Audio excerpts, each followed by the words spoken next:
What's going on, everyone? Welcome back to another episode of the Primetime Sports Podcast, hosted by Joey Miller. So like I promised the other night, I have the sports guru Mike Hurley back for another episode. We're giving how are we doing, Mike? Doubleheader this week. Doubleheader, yeah, you're right. What a Monday night action, what a Wednesday night action. We gave quarterback rankings on Monday night. Tonight, we're going to give our division rankings. So we're going to go each division one by one, talk about who we have in first, second, third, and fourth, finishing in each of those spots in each division. So we're going to start off with that, and then we'll get into some other talk at the end. We're going to talk about some overachievers and underachievers among those teams, maybe some Super Bowl matchups I'd like to see, Super Bowl predictions, and then we'll get into some head coach power rankings as well. So we'll start off with the NFC East, was it? We want to start off? Oh, yeah, you want to start with the best for first? Okay.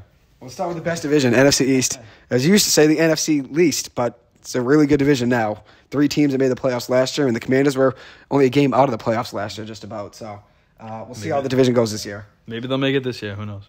We'll see. No Heineke there for the Commanders, so maybe not. This is true. All right. Although we like Sam Howell. Me and you both said we like Sam Howell. Mm-hmm. Well, I think everyone knows how your list is going to go, so give you a take. Okay, I'll start off with mine. I get the Eagles first in the division. Couple games over the Giants, maybe 1 game, 2 games. I'm going to give my win-loss record predictions at some point. I do have them, but I'm probably going to change them around a little. So you're still taking the roster talent. Yes, I still think the Eagles win the division. I got the Giants second in the division, though not far behind. A couple games as of now, but Daboll versus Sirianni. I think Daboll's a better head coach. All right. Which we'll get into that in the power ranks when we get there, but I do think Daboll's a better head coach. Although Sirianni, respect, obviously last year had a very good season, made it to the Super Bowl, so credit there. I get the Cowboys in third in the division. I get the Commanders in fourth. Commanders, I do like Sam Howell. I think he's going to actually surprise a little. I think he's going to throw some touchdowns. He's got a cannon of an arm. I think he's going to air it out to Dotson and McLaurin. Issue is, though, I see them regressing a little bit. The division was good last year. They had 8 wins somehow, which surprised me. I think take a little bit of a step back this year. I have them at 5 or 6 wins maybe. I'm going to give my win-loss record prediction at some point soon. Brian Robinson? I do like B-Rob. I think he's going to be a top back in the league, top 10 running back in the league. Last year he was solid against the Giants. He had 90 yards. A couple bullets in his leg, it's tough. And he got through it, came back, and was stronger. And he had a couple 90-yard games against the Giants, if I remember right, at the end of the season. He really torched us when he did play us. So secondary's bad, though, right? Secondary's not great. Pass rush is decent. They're very good defensive line. Yeah. Montez Sweat, Chase Young, Darren Payne. They got a decent defensive line. Offensive line's iffy. And then, obviously, now Sam Howell's going to be starting out for the first time in his career besides 1 game last year. Probably the best pass rushing division in the league, right? Yeah. All these teams, big front sevens. You're right. The Eagles have a very good defensive line. So I get the Eagles, Giants, Cowboys, Commanders. What do you got? I got Eagles, Cowboys, Giants, Commanders. All right, tell me about the Cowboys. This is the same finish as last year. Okay. Cowboys, I think I just like the passing attack better. I think CeeDee Lamb is better as a primary weapon than – who's the primary weapon on the Giants? Waller? You think it's Waller? I'd say Waller's probably the primary weapon. I know he's a tight end, but he lines up at the slot. I know the Chiefs do it with a tight end as your number 1 guy. Sterling Shepard has the most sure hands of the Giants. He'll catch a lot of passes when he's out there. He's probably the most sure-handed receiver still in the Giants. I love throwing him over the middle. I also like Pollard. Pollard and CD. I think that might be the most dynamic duo, running back, wide receiver in the division. I think that's better than even what the Eagles have in the backfield. Better than even though I like Swift. I like Swift, but DeAndre Swift and Rashad Penny with I think AJ Brown. Give me Pollard. I think Pollard's got an extra gear.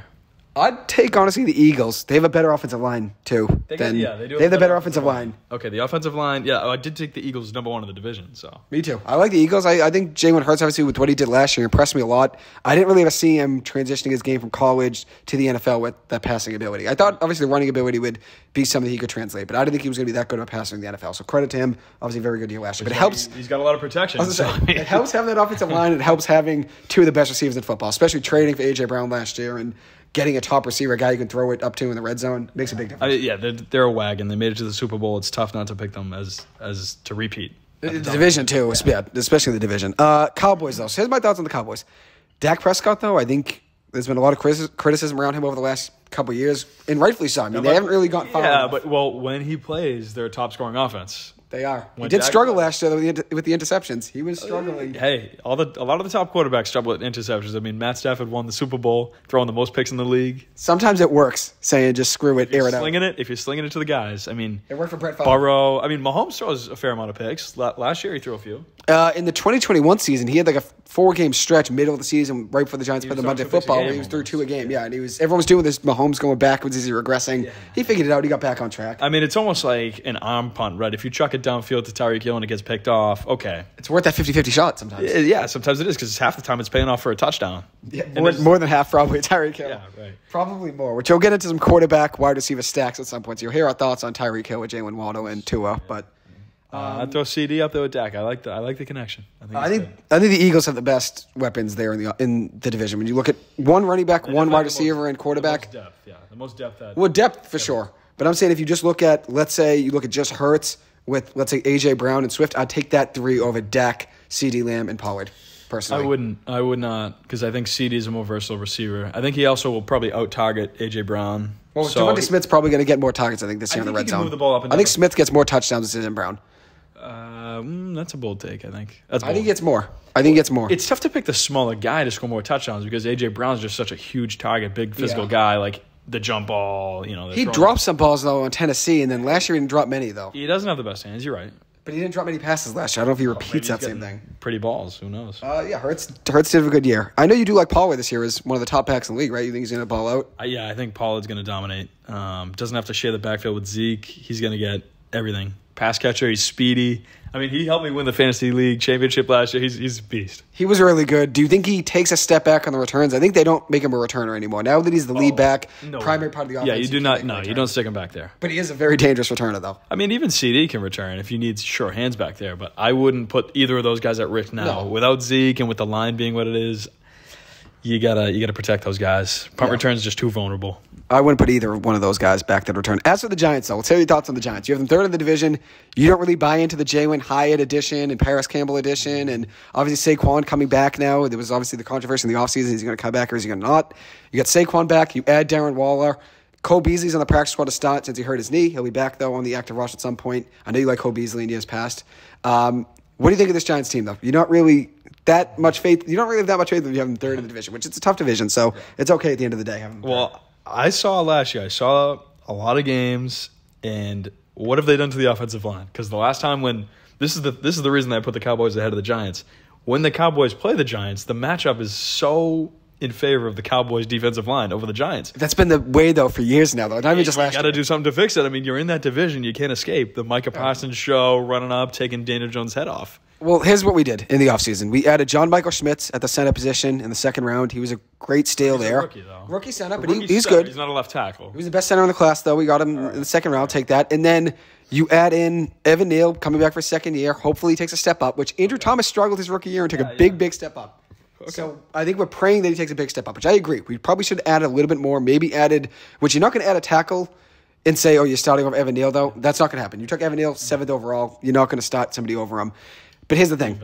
I think maybe a guard could have been a good addition. Mark Lewinsky is starting, and then we Josh Azudu, who was a rookie last year who got hurt in the preseason. He's starting now at the other guard position. Lewinsky was okay last year. I think he was better in Indianapolis.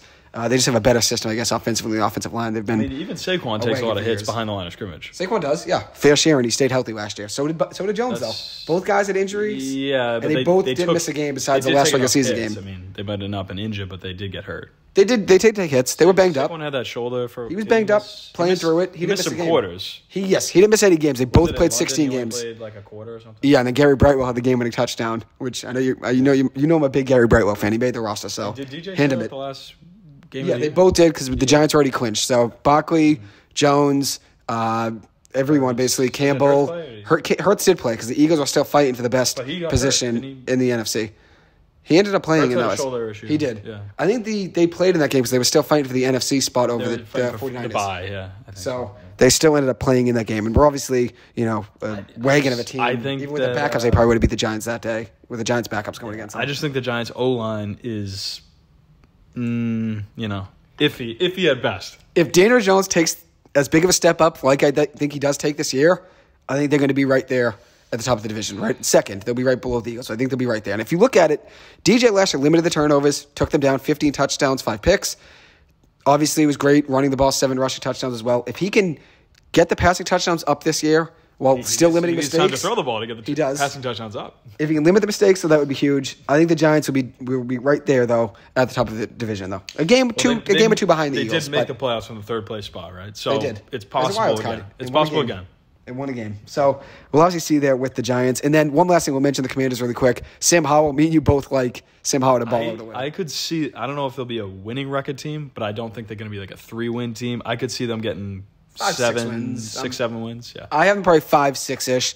5-6 wins. Their schedule. Is their schedule really tough? I mean, they were fourth place last year, so I assume they're going to get a little bit easier opponents, I guess. But the division's tough. You got to play the Cowboys, Giants, and the Eagles 6 times, so that's tough. Yeah, but usually in your division, you can find a way to beat a team once. If they go 2-4 in the division, that's probably a win in their eyes. Right. So there's 2 wins plus maybe 4 outside. That gets you 6. I have them at 5 wins in my predictions, which, as I said, nothing's really official. We have these wins losses, but I have them at 5. But I like the offense. I think Howell can sling about 18 tutties. I think he slings about 18 touchdowns, like 10 picks. Yeah, McLaurin, Dotson, they got Gibson, tight end Logan Thomas gets hurt all the time, but he's all right. And then Brian Robinson. Brian Robinson. That's a solid punch it in. Group Yeah, there, I think offense there. Yeah. Yeah, I think Howell's gonna be all right. But now we get to swing around. Do you want to go AFC East? Yeah, let's get AFC. AFC East. Let me hear your thoughts on the AFC East first. Right, this is your division, being a Patriots fan. Let's hear. The truly best division in the league, most talked about now. I would probably agree. Probably the best division. Yeah, I would agree. Yeah, most quarterback talent, right? Maybe. Yeah, definitely. So, I would agree with you.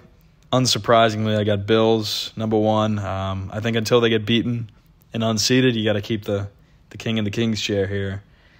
And then I put the Patriots. I put the Patriots number 2. I know they have the toughest schedule in the league. I just don't think Bill Belichick's going to let himself lose to the Jets. And if he does, maybe it's time to retire. But what are your thoughts on that? You think he retires after? I think it was one or 2 more years and then called. He wants to beat the Schuler record. He's not going out until he's number 1 at everything. All right, respect.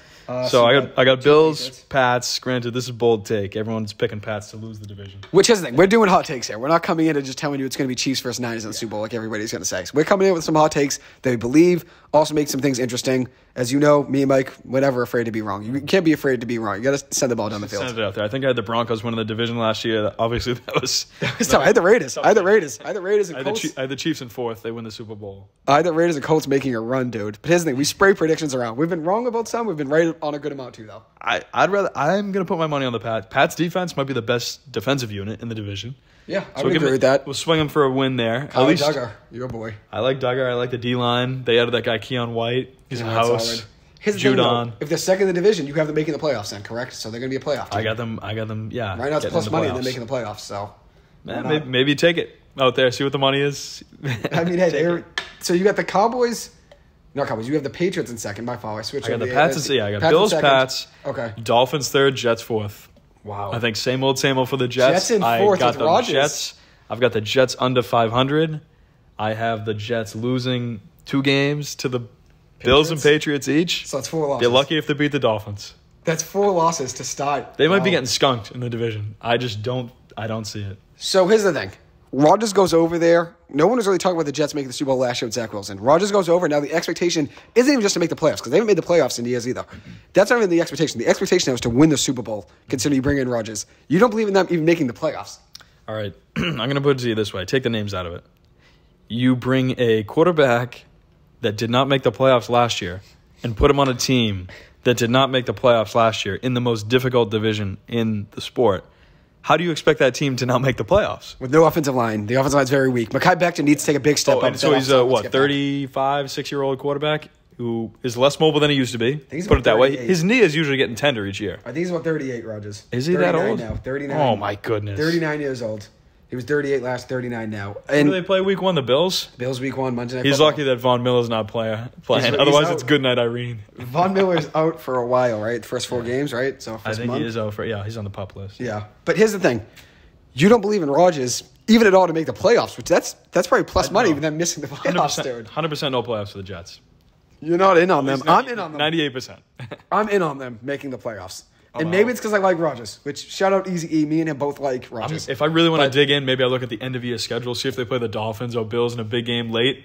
Give me the Dolphins, give me the Bills. All right, so you're buying in on 2 of them. So let's talk Dolphins, okay? You're buying in on 2 of that means, correct? I think the Dolphins might be better than the Patriots. Definitely on paper. Yeah, the reason I take the Pats over the Dolphins is I think the records will be close. I think the Patriots defense can do enough to slow down the Dolphins. And I like Bill Belichick game management-wise over McDaniel. I think McDaniel even admitted in the game against the Bills that he didn't use his timeouts wisely, or he forgot that he had a timeout, or didn't challenge. Like, there's a few things he missed in the run of the game that, he's got his head buried in the playbook. He's looking to run these cool, fancy Shanahan plays, and stuff just gets away from him. Yeah. So I like they've got the talent advantage on paper, especially offensively.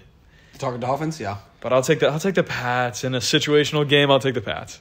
Here's the thing. I'm going with Dolphins in that regard in the division. I think the Dolphins win the division, actually, which I had the Jets originally. No, I don't think I had the Jets originally winning the division, I believe. But I was always between Jets, Dolphins being 1-2, and I had the Patriots, 4th, Bills in 3rd, which I'll give you my 4 here. Give me 1 second. I switched tabs here. Give me 1 second. Yeah, toss your 4 out there. I'll toss my 4 out here. You probably know it off the top of your head. Let's just rattle it off. So I got the Dolphins first, Jets 2nd, Bills 3rd, Patriots 4th. And let me give you my thoughts on the Dolphins. That's a 7-10 4th. Not bad. I may switch around, maybe 8-9. I don't know. We'll see. Yeah. As I said, nothing's really. I think if you're going to plunk them in 4th, I would expect to see like 5 wins. I got them at 4th in my eyes. I think the division's too tough, and that's not even taking a shot at Mac Jones. I like Mac Jones. I think he has to step up this year. It's not just that the division's tough. They have a very tough schedule. Otherwise, they're playing Mahomes. They're playing all the NFC East, so they got Hurts. They got to go Raiders, Broncos. Do they play them too? They might. Yeah. I mean, you should be able to beat those teams. They do probably. You should be able to beat those teams, in my mind. I mean, the loss last year to the Raiders was you're walking away with a win, and then you just throw the game away. You blew it. I mean, I don't even know who's to blame besides Joey Myers on that play. Yeah, boneheaded play, yeah. Did he throw the ball behind him? Well, I think, did Ramondre pitch it back to him? Yeah, I think he threw it back. Yeah. So they do play the Raiders. So the Patriots open up against Miami and then play Pittsburgh. And then play the Ravens. No, we open against the Eagles. This is last year. We open against the Eagles. Year I'm looking at here. You're right. Yeah. So I don't have a lot of faith in them game 1. Dolphins game 2. Jets. Is that Jets week 3? Jets week 3. Give me the Pats over the Jets week 3. That's tough. Book it now. Put it down. Here's the 2023. There we go. Finally here. Take your mortgage. Put it on the Pats. That's tough. I don't believe in them enough to say that. I do. I don't. I mean, that means you're believing in Matt I also just don't think that the Jets historically have a very disciplined defense. The Patriots do have a tough schedule, though. Jeez. The Jets had a pick 6 last year where the D lineman took Mac Jones' head off. Yeah. Gets called for roughing the passer, and then the Pats go down and score points. No discipline? Yeah. No discipline. And it's just staying that way. If you watch the Hard Knocks, anyone who's a fan of that, the D coordinators, I mean, he's just a glorified hype man, but I don't think they're that organized. You don't believe in Nathaniel Hackett? You don't believe in Hackett with Rodgers? Back to the Green Bay days? No way. Patriots open up with the Philadelphia Eagles, then Miami, then at the Jets, at Dallas. That's a tough 4 games there. There's a chance you could lose all 4 games, though, at the same time. There is a chance. I think you lose against the Eagles, lose against the Dolphins. I don't know. Maybe 1-3 in that 4-game stretch is best in my eyes. And that's not even me taking a shot at the Patriots. I just think it's a very tough schedule, like you said. So with the Raiders, you got... there's some easy wins in there, though, too. You got the Colts. That should be a win. Colts in Germany. See, here's the reason I also think... That's like the only easy Washington you want another head-to-head win. I think Pats beat the Giants. I'm sorry, but coming off a bye, Giants going into a bye, if you look at the Giants schedule, that's a good spot for the Pats. Belichick never loses off a bye, huh? Brady, I guess, too, never did. They say. Well, a lot of teams lose going into a bye because the players start feeling that week off coming. Yeah, ready to go on vacation for a week, get a break. So my prediction, though, I got the Dolphins in first. I got the Jets in second. I got the Bills in third. I got the Patriots in fourth. So let me give you my thoughts on the Jets really quick. I like Rodgers going there. I think if you look at the weapons he has there, a lot of speed on that offense.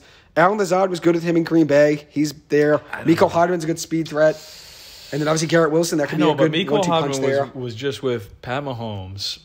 Rodgers is not He was better hurt than last year, though. He was decent when he was playing, though. He was decent when he was playing, though. He's okay. And then you add in on that offense, you have a very good running back in Dalvin Cook, good running back in Breece Hall. I don't know. Cook is getting, that shoulder pops out like twice a year. Who do you favor, though, between the two? If you had to hand the ball off, Hall or Cook? I'm favoring Cook. Oh, Breece Hall, yeah. I'm going Cook. I'll go with the younger guy. He's got speed. He can catch. I'm going Cook. I think it's going to take some time for Breece Hall to get back and be in groove. But yeah, I'll take Breece.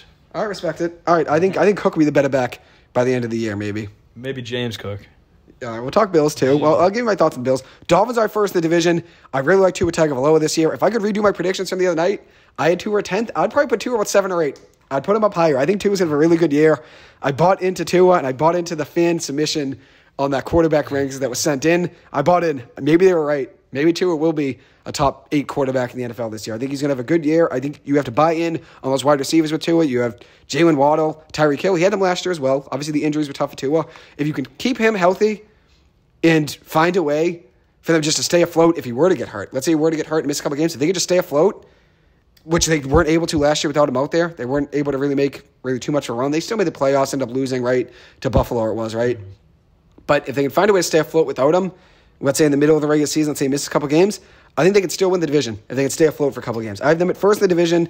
I get the Jets, both at 11-6. I think the Dolphins, I might lean 12-5, which I'm going to get there by wins and losses, I said, prediction at some point. I get the Bills at 10-7, 3 more losses than they had last year in the regular season. They had 13 wins last year in the regular season. I get them at 10 in the regular season this year. And obviously one less game played last 13, year. they could have had 14. Yeah, it was one less game played right in the regular season. So I had them at 13. They had 13 wins last year in the regular season. I get them at 10 this year. And then I get the Patriots at 7-10. My thoughts on the Bills, it's what it's been now consistently for the last couple of years. They're predicted to win the Super Bowl every single year. Everybody says Josh Allen's the top quarterback in the league, top 3 in everyone's eyes, and they consistently find a way to lose in the divisional round each of the last 2 years. I haven't really bought into them yet again this year. And then as for the Patriots, I actually don't mind the Patriots. I think Mac Jones is going to have a solid year. It's just, like you said, the division's tough. The schedule's tough. I was reading the schedule from 2022. If that was the schedule, they might have actually been better, obviously. I think that schedule obviously would have been a little easier. But I think Mac is a step up this year. I think he's going to be good. Bill O'Brien being a good mentor for him obviously is huge. But I just think it's too tough of a division. I think it's because Zappy's going to push him. Yeah, what are your thoughts on Zappy? He was cut originally, now ends up at the back of the practice squad. Does he end up starting over under 1.5 games does he start this upcoming season? That he's, I mean, if I'm taking the Mac over, gets hurt, that Mac means struggles. Mac gets either Hurt is or playing struggles. awful or gets hurt, which I don't hope either of those happen. I'd say Or maybe the Pats are running away with the division and you rest him up at the end of the year and Zappy gets in a game. a Zappy master, yeah. I like It's Zappy. tough. I don't like that they waived him. I think that's It shows that's lack of trust. classless. We don't have Tom Brady. Like, Yeah, you got to keep 2 quarterbacks in your roster always. you That's kind of gotta how I keep feel. 2. Half these teams have 3 and they don't even need them. Like, You're right. You're right. That was, and it's not like we're loaded with all these players that other teams want. Every team has difficulty cutting down to 53. You could have left some other guy. Yeah, on special waivers. teams guy. Belichick always has like 4 or 5 special And teams there's, guys. there's going to be publicity around waiving guys like Zappy and Malik Cunningham who played a lot in the preseason. And It's like showed some flashes. way Zappy too last much. regular season. Now, Bill Belichick, you're going to have to ask all these questions. Why'd you waive him? Why'd you? Blah, blah, blah. You're like, Does that mean you had lack of I trust? don't like in him? that. Yeah, I don't either like it. I don't like that move. It shows lack of trust in my You don't eyes. have one special teams guy that you could I'm have. saying That you could have waived. You had 2 kickers for up to the last minute. Yeah, till ridiculous. a couple hours before the deadline. And the You new had 2 rookie kickers. kicker, not for nothing, isn't good. Like He has a strong leg, they say, but not accurate. They say, Nick yeah. Folk was the accuracy king. I saw him not even kicking touchbacks. Like it's ridiculous. Nick Folk's an accuracy king, though, so you use that. Hey, I mean, they did trade. They got something for him. 7th round, which you'll take. You don't want to cut the anything. kicker. If you can get a 7th back, why not?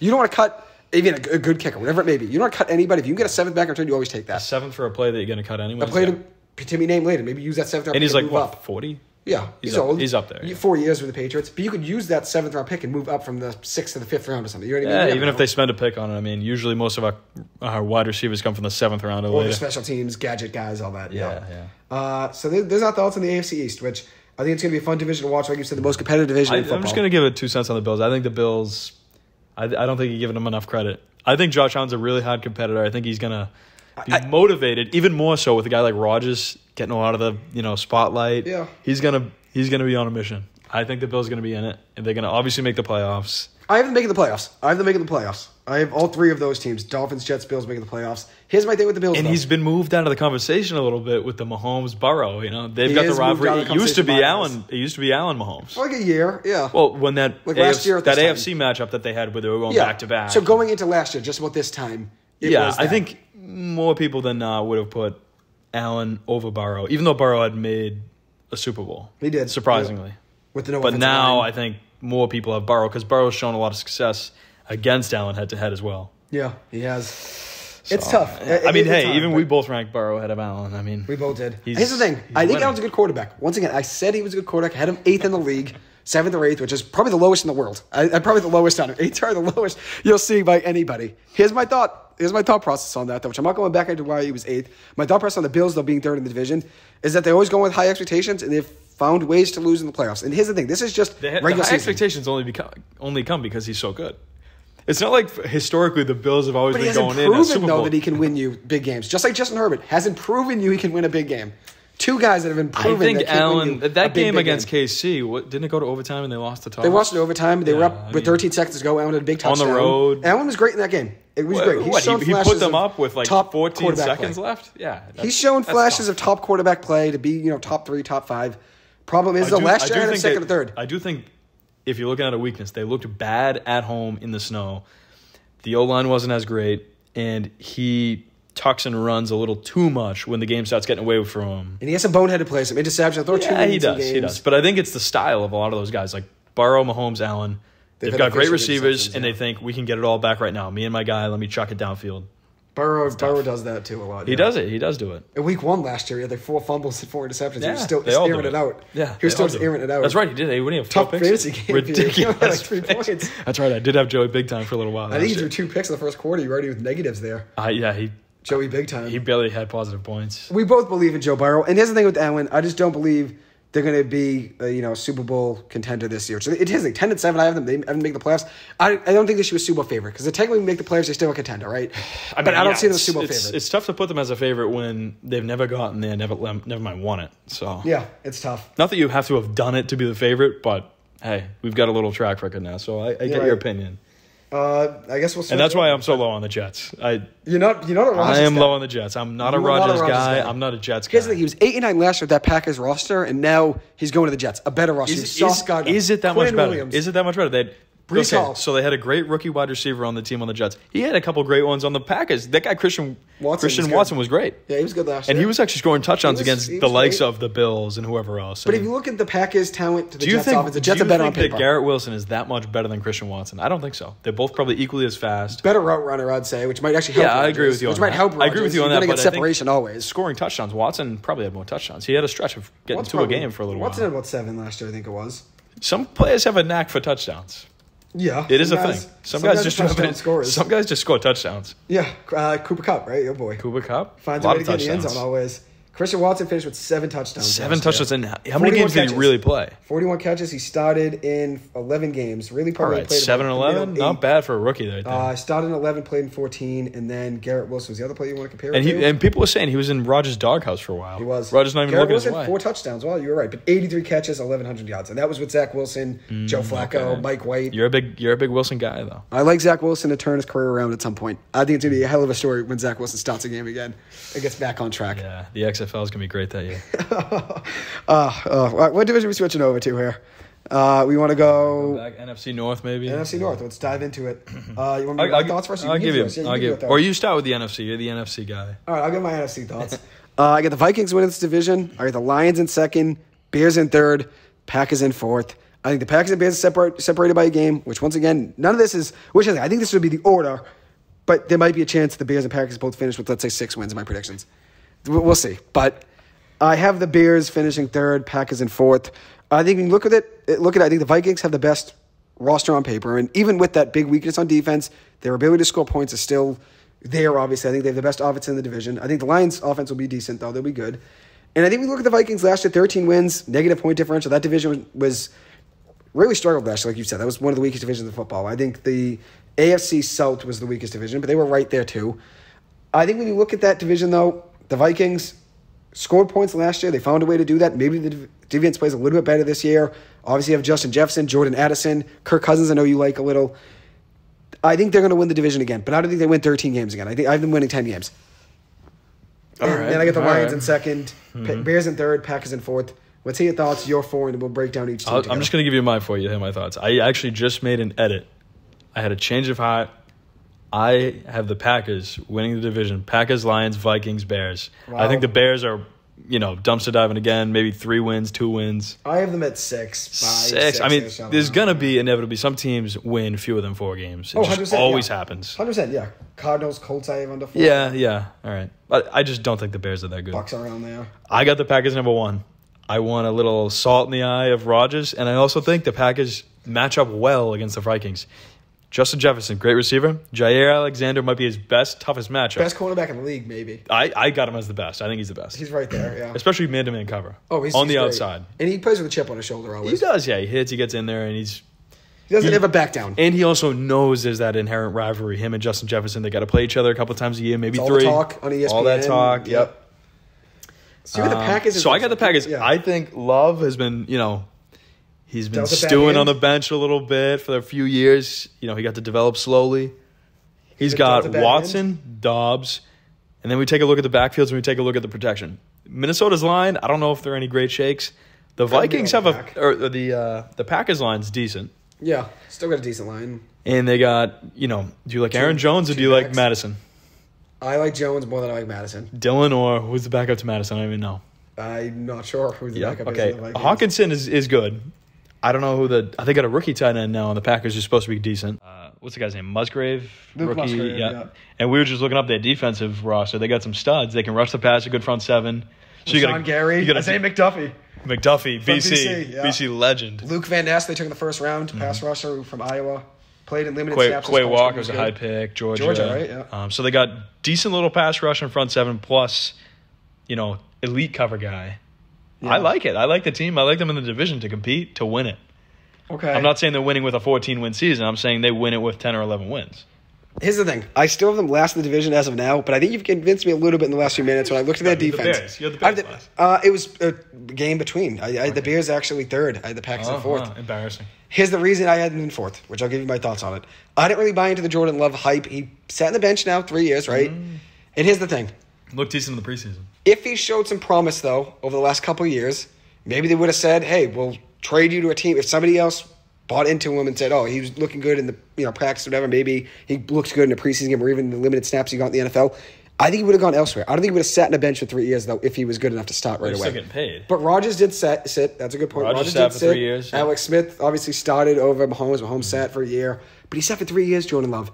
I think he would have maybe shown something. And when Rodgers had all of those issues in the offseason last year, and he was doing, I don't want to play again, the Packers were so willing just to say, Rodgers, please come back. We'll give you 2 years, $100 million, whatever it was. Oh, they didn't just to make him back. They did not want him back. They wanted him back. No, they did not. If they believed in Jordan Love enough, I think he would have started last year. What did they even get in return? They just got out of his contract. They owed the guy like $50 million if he was there game one, right? Hey, then your boy took a pay cut, though, from the Jets. No one takes a pay cut. Don't believe that. He did not take a real pay cut. He's still getting plenty of money. He's still getting plenty of money. He's made enough in his career. Yeah, he's not Mother Teresa out there. He's getting plenty of money. This guy, cashes a $50 million check, and he's saying, he's giving money back. Yeah. He's had enough money in his career. Don't worry. He's not going to be at the local soup kitchen trying to feed himself. He's fine. He's got more money than God, that guy. He'll be fine. You're right in that regard. But here's the thing. With the Vikings, I think they have the best offense in the division. Lions, though. I think the Vikings have the most dependent offense on one duo. It's dependent on Kirk to Jefferson, and everyone sees that coming. Cook's still there, kind of. You're right. He's not still there, and he's not as dynamic. Think about the best offense. They do have Hawkinson. They got Hawkinson. They do have Hawkinson. He's good. The passing game is good. When I'm thinking the best offense, I'm kind of still thinking Cook's there, and he's not. Now you're looking at Alexander Madison, who was very good. I could see the best offense being the Lions because they were great last year, and they probably have the best O-line in the division. Okay. Yeah. I think the Lions could be the highest scoring. I just don't know if they're not a winning team. Yeah, they're just not a winning team. Still a young team, though. Lions are even second. Jameer Gibbs. He's going to be good. David Montgomery, too. Maybe a goal line back there. Maybe get some touchdowns. Like Jamal Williams left last year. They got Marvin Jones Jr.'s back. Jameson Williams. Yeah. Yeah. Solid duo there. And then Khalif Raymond from Holy Cross. Yeah. Jared Goff, my boy. He was so we got them second. Sam Laporta, second, do you have them make on the playoffs this year? I have them second, missing the playoffs. I have them 8 and 9. Wow. I have them 8 and 9 because I have all three of the teams in the NFC East: Eagles, Giants, Cowboys making it in. Okay. And then we'll get to the NFC South when we talk. But I do 2 teams making it from. Looks like it's just gonna be the Packers then. I'd say Packers, Lions. Maybe Giants don't make it. All right. I mean, hey, we'll see. Obviously, the way things work out. But maybe you convince me. Maybe when I do my full predictions, maybe the Packers will win a couple more games. But I still have the Vikings winning this division. I get the Lions in second, the Bears in third. I think the Bears win 6 games this year, 5-6 games. I think they take a slight step up from where they were last year. I think when you look at that team, they were a weak team on offense and defense last year, right? Then this year, they added in DJ Moore to maybe help out. I'm not the biggest DJ Moore fan, but he goes and helps Justin Fields, gives him a top receiver. And then they obviously have Khalil Herbert, not Khalil Tate, old quarterback from University of Arizona. But Khalil Herbert, I meant to say, is their starting back now, which I know you liked him when he was the backup the last couple years to David Montgomery. And then they even added in as well on their defense. They're going to have high draft picks over the next couple of years, too. They have 2 draft picks in next year's first round. I think this is just a building year for them. Maybe if they win 4 or 5 games, They're still building. Next year, 2 first-round I mean, picks. what do you think about Fields' passing game? I think it's... Yeah, he ran in the run a lot. It's been pedestrian so far. You got to see it. And I don't think DJ Moore, he's been playing in a small market team. I'm not the biggest DJ Moore fan. I don't think he's a wide receiver 1. He hasn't had any great quarterbacks. I'm not sure he has a good one now. It's not like he's going to play with Rodgers. Right, you know what I mean? I'll make it edit. Vikings, Lions, Packers, Bears. I think Bears is still the basement until they prove it. I would probably say that. I'm going to go Packers with the win over the Bears. I said they were separated by a game, when I started this. But, I mean, these wins, losses, I did this like a week ago, but we'll see. What are your thoughts on the Lions, though? Obviously, Jared Goff and I'm going to say Brown. Like I said, missing on making the playoffs. We're right at the border. Yeah, on the board of the bubble team. So like I said, I think they might have the best offense in the division. I just don't know if they capitalize and win enough games. I think the Packers are probably a little better at capitalizing and winning. I think you're right. Maybe a little better defense. I know that they got... Packers have probably the best defense. Who's that Lions kid? DN Hutchinson. He's decent. Yeah, Aiden Hutchinson. Yeah, he's good. He's good. Secondary's, Secondary's okay. Yeah, not great. No, it's younger guys. I would say this though, which they did get C.J. Gardner-Johnson from Philly. He was great there. But could I see Packers at 11, Lions at 10 wins? Maybe. I don't know if the Lions get all the way up to 10. Maybe Lions get 9. Convince me enough to say the Lions are the best offense in the division. I'll say that. Jameer Gibbs, David Montgomery, Amon St. Brown, Sam Laporta, rookie tight end coming in. I think Jared Goff's going to be good this year. If Jared Goff does get to be like a top 8-ish quarterback, like I have him, top 10-ish. I don't think he's moving up. I think he is what he is, but I think he does enough. You know what you're getting out of him, Kirk Cousins always. You know what you're getting out of Kirk Cousins always. Not going to ever win the big game. Lions also have the best offensive line in the division, so you can run the ball. That's a huge advantage. So yeah, you're right. The Lions do have a good offensive line. They pounded it last year, and they got pretty much fresh legs back there now. Now I'm really thinking about switching this around to Lions, Vikings, Packers, Bears. But I'm going to keep, for now, I'm going to go Vikings, Lions, Packers, Bears. I don't think the Lions are going to all the way hop up and usurp and be the top team. I still think Packers feel like the team that wins that division. They just feel like they're that's... an underdog right now, though. They're still an underdog. Yeah, they might be an underdog on paper, but Lions. I think that franchise feels like the team that routinely wins that division. So you're really buying in, though? I'm buying into a little bit of that legacy, I guess. And I want to see Rodgers...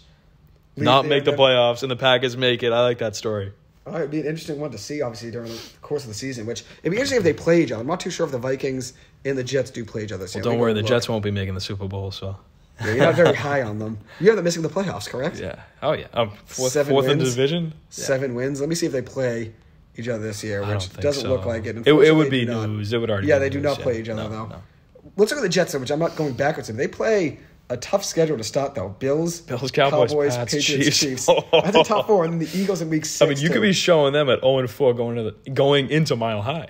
Yeah, you never know. That's tough. I think they go 2-2. And you know what, though? That game against the Broncos I actually want to watch because there was that little Sean Payton drama. Yeah, it was. Yeah, it's going to be fun. I wouldn't actually mind watching. I wouldn't mind watching the Jets try to get week a little 5, payback. October 8th at Denver, 4:25. That'll be a fun game to watch.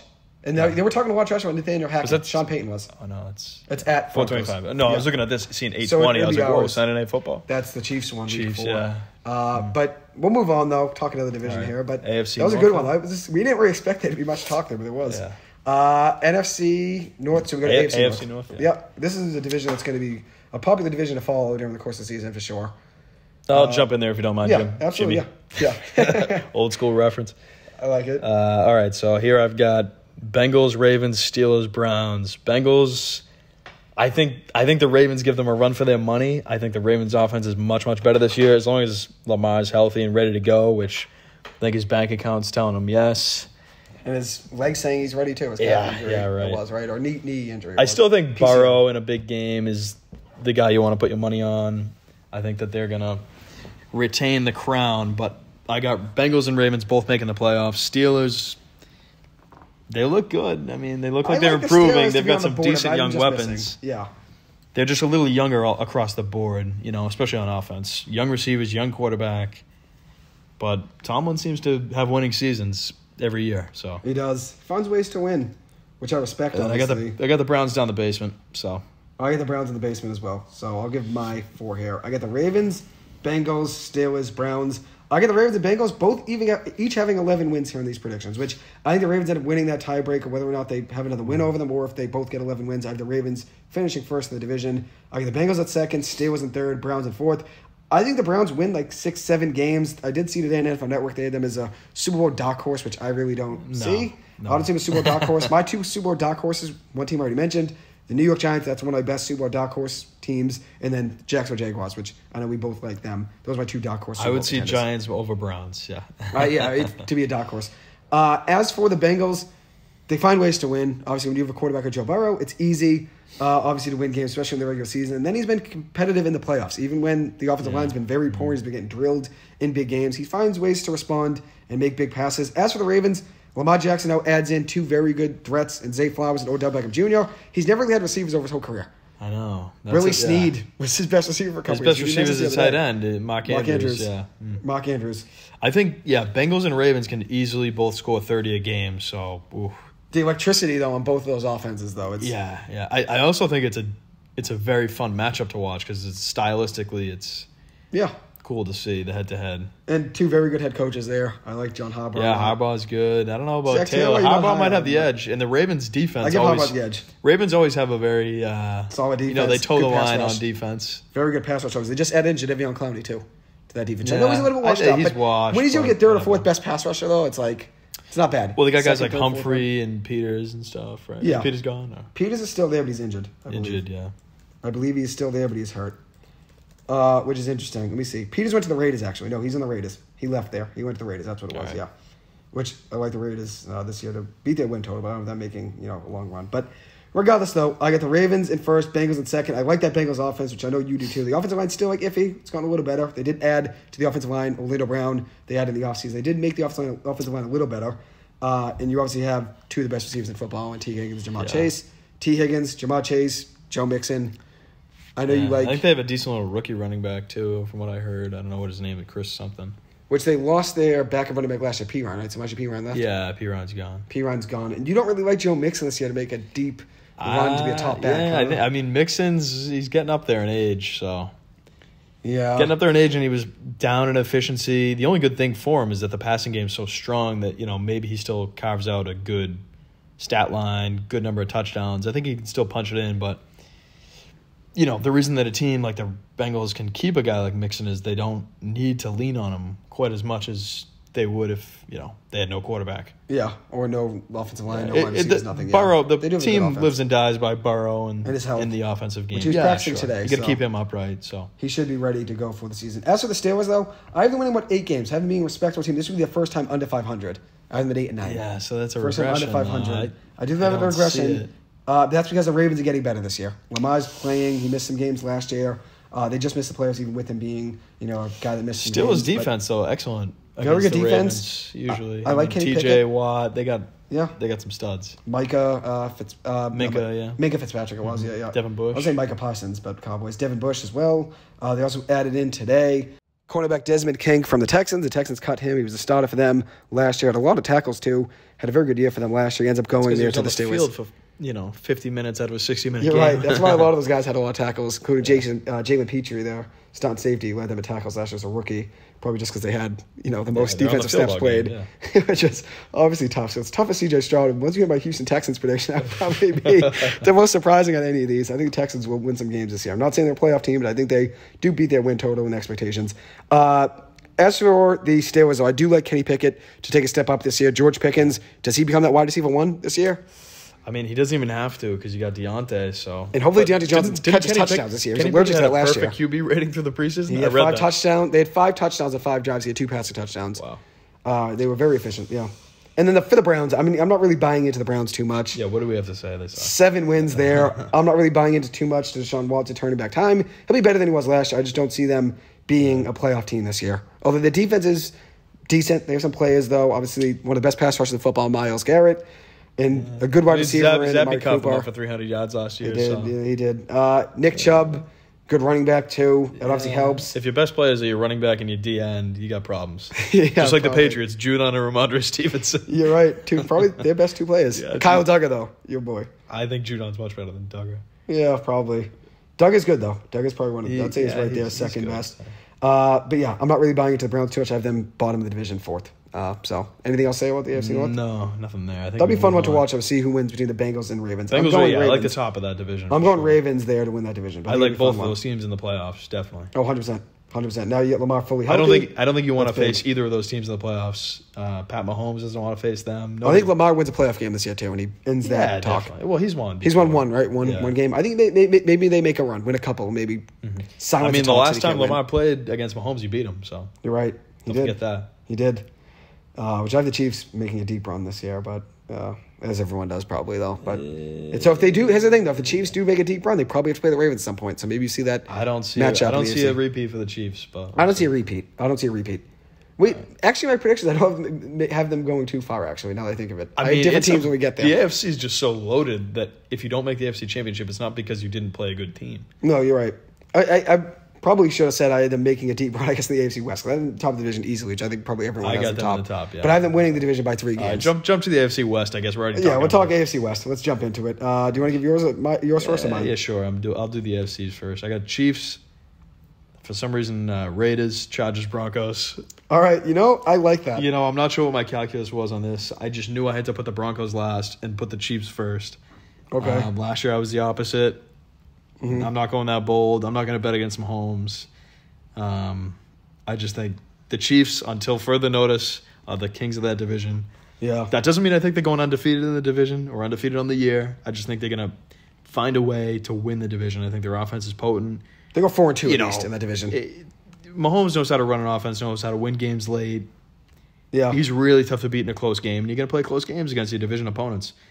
And they added into that offense, too. I do like the Raiders to bounce back, though, and improve. And I think they can overtake the Chargers because I think the Chargers the coach is awful. Yeah. I know Herbert's good, but you bring in Jimmy G, they got Jacoby. I mean, McDaniels is sort of making the offense the way he wants it to be, the way he used to have it on the Pats when he was having success. So yeah, I think the Raiders improve. I give McDaniels I give him credit for a second year, and we'll see how he does.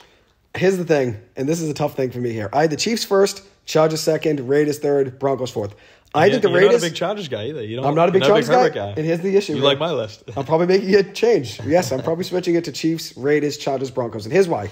I think the Raiders, their issue has always been defense. They've never had a good defense. Never had a great cornerback. Never really had a pass rush. I like Max Crosby, though, is pretty good. Crosby, yes. They've got a few guys who are decent. But they never had a great pass rush as a team. They never had a great pass rush. Now they had it in the draft. You could argue that Crosby is one of the top 3 pass rushers in the league. Yeah, but I'm saying as a team, they've never had him, Bosa, TJ Watt, probably 3 best. They've never had 3 guys. You need an arsenal really to have a great defense, a defensive pass rush. And now they add in the draft Tyree Wilson, who I think wins Defensive Rookie of the Year in the NFL. Oh wow, okay. So here's the issue, and here's the change. I had Chiefs, Chargers, Raiders, Broncos. It's changing. Chiefs, Raiders, Chargers, Broncos. Same as yours. And here's why. Jimmy Garoppolo, obviously now an upgrade, which I think Derek Carr is a respectable quarterback. He's respectable. But the issue was there. They were trying to get to the next level. He does find ways to lose games, though. He does. Always, I like Derek Carr. Late fumbles, late picks, little things like that. I do like Derek Carr. He's got a good arm. But who has more experience winning bigger games and getting teams a little bit further in the playoffs? Jimmy G. That's why it's an upgrade. As far as winning percentage, look out. He's like 70%. He's insane. He's right there.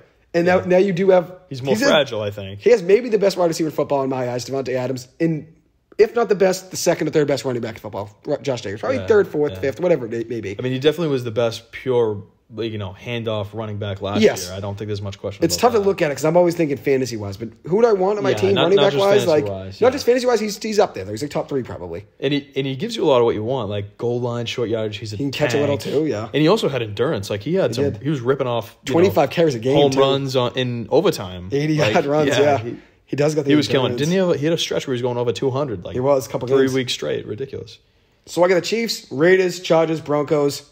I switched it. You convinced me. And I was always kind of questioning the Raiders. If Jacobs can't repeat that, right? Running back, a lot of miles.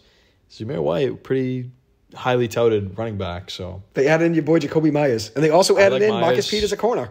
That's another good addition there. Yeah, I like Myers and Renfro, decent possession receivers, and you got Adams. He's more of a big play guy. You got to cover him. They added Michael Mayer too, the tight end from Notre Dame, rookie. Yeah, I mean they lost Waller, so now he takes over there. Give something up there. So I'm gonna go Chiefs. Raiders. How's that O-line? Chargers, Any better? Broncos. A little better, maybe? A little bit better. I mean, they've missed that one offensive line, though, for years. Besides, I guess Colton Miller is the only good offensive lineman they've drafted in the last 8 years. They drafted Alex Leatherwood, 17th, and that was a guy that got cut right away. Clement Farrell, they drafted the defensive line. That was another miss. He got cut right away. Henry Ruggs, obviously, Damon Arnett. They missing a lot of first-round picks. Imagine they could hit on some first-round picks. This team would be a wagon. I mean, they're drafting out of the right schools. A lot of Alabama. In there. Yeah, Alabama. Every one of those guys, Alabama, Ohio State. You know what I mean? Alabama for Ruggs. Arnett was Ohio State. Clement Farrell was Clemson. But he was on the best Clemson and then D-line. Leatherwood was Alabama again.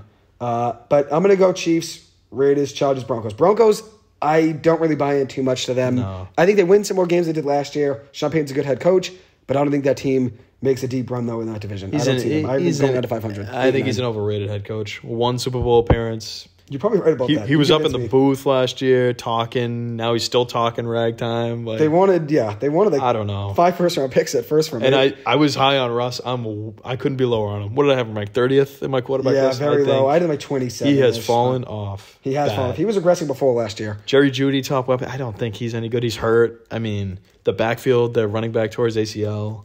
Javonte Williams. Yeah, it's just, they're a mess. The defense, the secondary's decent. I think they can play some competitive games, but I don't think their offense is anywhere near as good as the rest of the teams in the division, and it's an offensive league.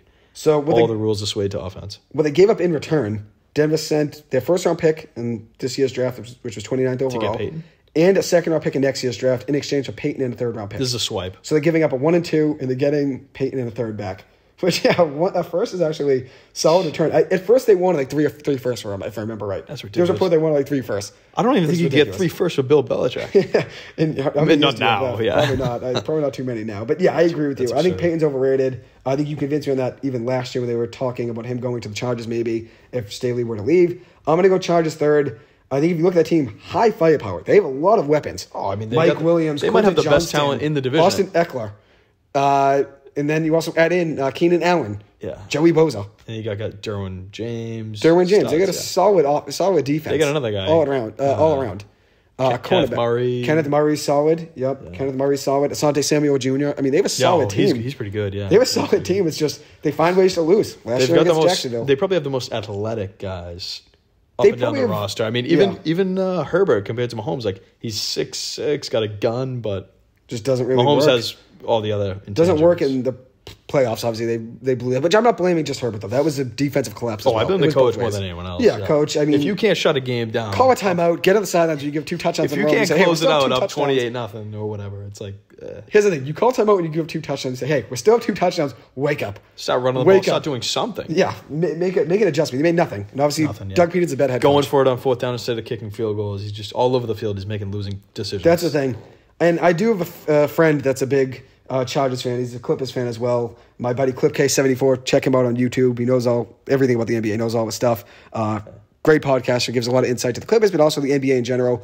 So check out his page, ClipK74. He's a Chargers fan. He hopes they can make a run this year, which they have the firepower. They have the weapons. They have the talent. Yeah, sure. Draft the players and fans. Don't have the coach, Just don't be betting on them to win the Super Bowl. It's just not the coach. Brandon Staley. It's tough. There's no coach, which is tough there. And if you look at every team that wins a Super Bowl over the last 5-10 years, you really do have to have a good head coach. You can't win where the guy doesn't know what they're doing. You have to have a competent head coach. I don't think this guy's competent. You don't have to have a head coach that's been coaching in the league for 20 years. I'm not saying that. Guys have made it. What did they do? They turned very over the quickly. entire Sirianni made it. Sean McVay made it very quick. They turned over the entire staff except that guy. It's like, I think the problem is that guy. Yeah, I would agree with you.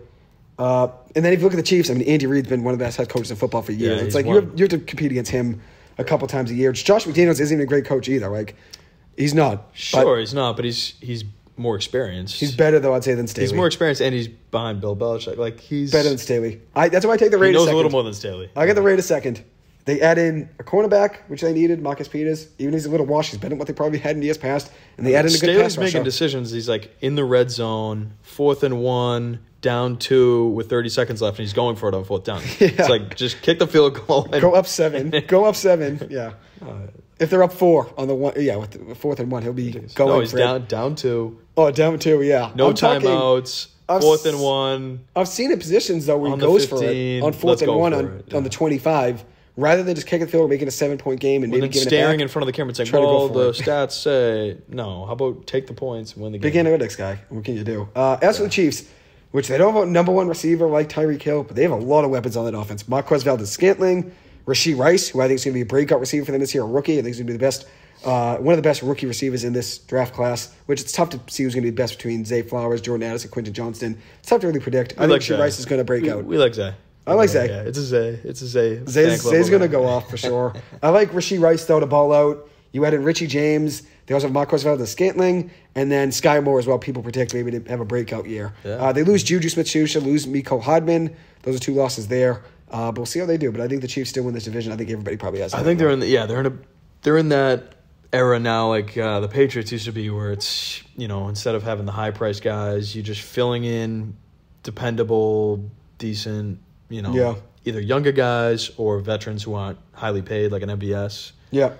Get them in there. I mean, Juju at this point in his career is very replaceable. Definitely. And he's actually the type of guy you would replace an open slot with, like the Pats. Definitely. I mean, the Patriots definitely have better receivers this year than last year, though. He's an upgrade. Except Jacoby's probably better, I'd say. Jacoby's better. Yeah, I like Jacoby. And the other thing is the continuity with the quarterback. Like, Jacoby's probably better. Jacoby has played with Mac for a couple of years now, and now he's gone. Juju's new. And has he even played really much in the preseason? No, not at all. No. I don't think Juju played. I mean, I think you have a better chance of seeing Kendrick Bourne catch more balls than Juju, but hey, we'll see. I think he has better weapons this year, though, than what he had last year. Even if it's just Juju. Pats? Yeah. Juju, hopefully Devontae Parker stays healthy. Maybe. Gesicki's a good addition. Also, Zeke, he might help you in the goal line. So that's obviously a good addition. Ronda Stevens is going to get more touches this year, so obviously it was dangerous last year for the Patriots. No tackles, though. Yeah, offensive line's going to really struggle. Saw Connor McDermott's out for the year, too. I saw he was going to be starting at one point. He was projected, and now he's out for the year. So see what the Patriots do. They have 11 offensive linemen. What are your takes on that? 11 offensive linemen for the Patriots. Well, they can't play them all at once, so... I think they just have 11 and just hope, hit or miss, hopefully one of those guys, just take a name on the hat. Hopefully one of those ends up being good. And then you cut one of them, week 2, week 3 if one's struggling. Yeah. You're not going to carry 11 for the whole season. Just like you can't carry 2 kickers. It's just a reality, which that's the reason they traded Nick Folk. We'll jump to another division. What are you saying? I should move them down in the AFCs? No. Patriots? I don't know. It's tough. I respect Bill Belichick, though. Good head coach. NFC West? NFC West now. All right, I'll give you my thoughts on NFC West. I got the Niners in first. I got the Seattle Seahawks in third. Los Angeles Rams in second. I gave you a nice little pause there because I know a lot of people know Seahawks too. I got the Rams in second, Seahawks in third, Cardinals in fourth. I'll talk about the Rams first, and I'll let you give yours. The Rams at 9-8, which that's a big upgrade from where they were last year. They won just 5 games last year, so I have them winning 4 more games this year. I have them winning just about 9 games. Their win total in Vegas is 6.5, so I have them 2.5 more wins than their win total in Vegas. I have them just missing the playoffs. I have them 9-8. I have the Saints at 9-8, so maybe it'll change by the time I give my full win-loss record predictions. I have them being a 9-8 team, though, over 500. And I know a lot of people are going to be probably disagreeing with that. But if you have Cooper Kupp fully healthy with Matt Stafford, you convince me on Cooper Kupp. I think he's right there at the top of the league. I think everybody probably at the top of the league, but you have him at 1. I go Devontae Adams 1, Cooper Kupp 2. If he's healthy, though, he's an absolute machine, and you can see how many points that offense can score just with him. Just with him, they were able to score points. Even with Cam Akers not really being there. He was great at the end of last season, though, Cam Akers. Finished the year strong. But I'm going to buy in on the Rams being 9-8. I think Sean McVay is the best head coach in the NFL. Even if he only won 5 games last year, he was really struggling. Had Baker Mayfield starting some games. John Wolford starting some games. They were just throwing guys out there to start games. Bryce Perkins. Well, let's face it here. Matt Stafford, number 1 overall pick. Baker Mayfield, number 1 overall pick. Jared Goff, number 1 overall pick. So I'll be saying these guys are... Baker Mayfield was a heavy... It's not exactly Brock Purdy. He did not live up to expectations. He was a bust. Sure, but hey. He heavily underachieved in his time there with the Browns. He was supposed to be there to bring them to a playoff. That's your type of guy. That's your type of guy. My type of guy is the type of player that drafted high, a little, or if people are against him for where he was drafted, underestimated, undervalued, underappreciated. That's my type of guy. Yours is the gamer type. I'm not a Baker guy. I was never a Baker guy. I'm the guy who he comes. I like the undervalued, not highly touted. I like the under the radar guys. Everyone's counting him out because you like the backups that step in and have the chip on their shoulder. Yeah. Dennis Grosel against Clemson. Denny Grosel. Yeah. Stepping in on 4th and 2. I do like that. Tom Brady is one of those guys. Yeah, Tom Brady. Dennis Grosel, a BC football legend. We'll keep going, though, here. So I got 49ers, top of the division. Brock Purdy, I'm not as high on as most. I think he finishes somewhere in the 20s. In my rankings, I had him somewhere around there. You think he wins the Super Bowl? I don't think he wins the Super Bowl. I do not, as of now at least. I got the Rams at second, I'm 9-8. Seahawks 8-9. I think they take a step back. That's actually my biggest regressing team. Not from wins from last year to this year, because they only really won 9 games last year, right? I'm at 8 wins this year, which is a regression because now I'm missing the playoffs. A lot of people have them being technically a dark horse Super Bowl contender, I saw, which I don't know if they're I wouldn't say they're a contender. I don't know. I mean, I guess I have the Giants as a dark horse Super Bowl contender, so I guess they are technically. I guess anybody can be a dark horse Super Bowl contender depending on what your definition of it is. Seahawks are definitely sniffing the playoffs. But I have them at 8-9. I have them missing a game. I have the Saints at 9-8, them at 8-9. I have them missing playoffs by a game. I think Geno Smith takes a step back. Cardinals 3-14. I think that team's a dumpster fire. I think they're just waiting to be the first overall pick next year. Take Caleb Williams. Terrible. I think Kyler Murray's gone too after this year's over. Probably right. Granted, these are the things we were saying about the Seahawks last year. You're right. You never know. Clayton Tune, that's my boy. If he steps in and balls, you never know. Which we'll see who starts in between Josh Dobbs and Clayton Tune. But let me hear your 4. All right, I'll rip through mine. I got Niners number 1, Seahawks, Rams, Cardinals. I think I am a Cooper Kupp guy. Rams, Seahawks could have the same record. I think Seahawks tend to win at home. They do still, even when they're struggling now. I don't know. Yeah, I like Cooper Kupp. I do like Cooper Kupp. You do, and they. I do like Cooper Kupp. I don't know. Is he enough as one man to carry the team? Maybe. It's hard though. It's hard to say because at the end of the day, who knows how the defense is going to be. They got him and Donald. You know, it's really. You know, I think in spending wise, the team's also cutting back a little bit after the Super Bowl. They have a little. They still have a great head coach in McVay. The Kupp last year. I mean, hey, but what did McVay do? The worst record after a Super Bowl winning season. With all the injuries, Kupp was hurt. Stafford was hurt. And in just 9 games last year, Kupp had 75 catches, 812 yards, 6 touchdowns. If he can play 12, 14 games, he's going to be back to the receiver he was a couple years ago. And that's if Matt Stafford stays healthy too.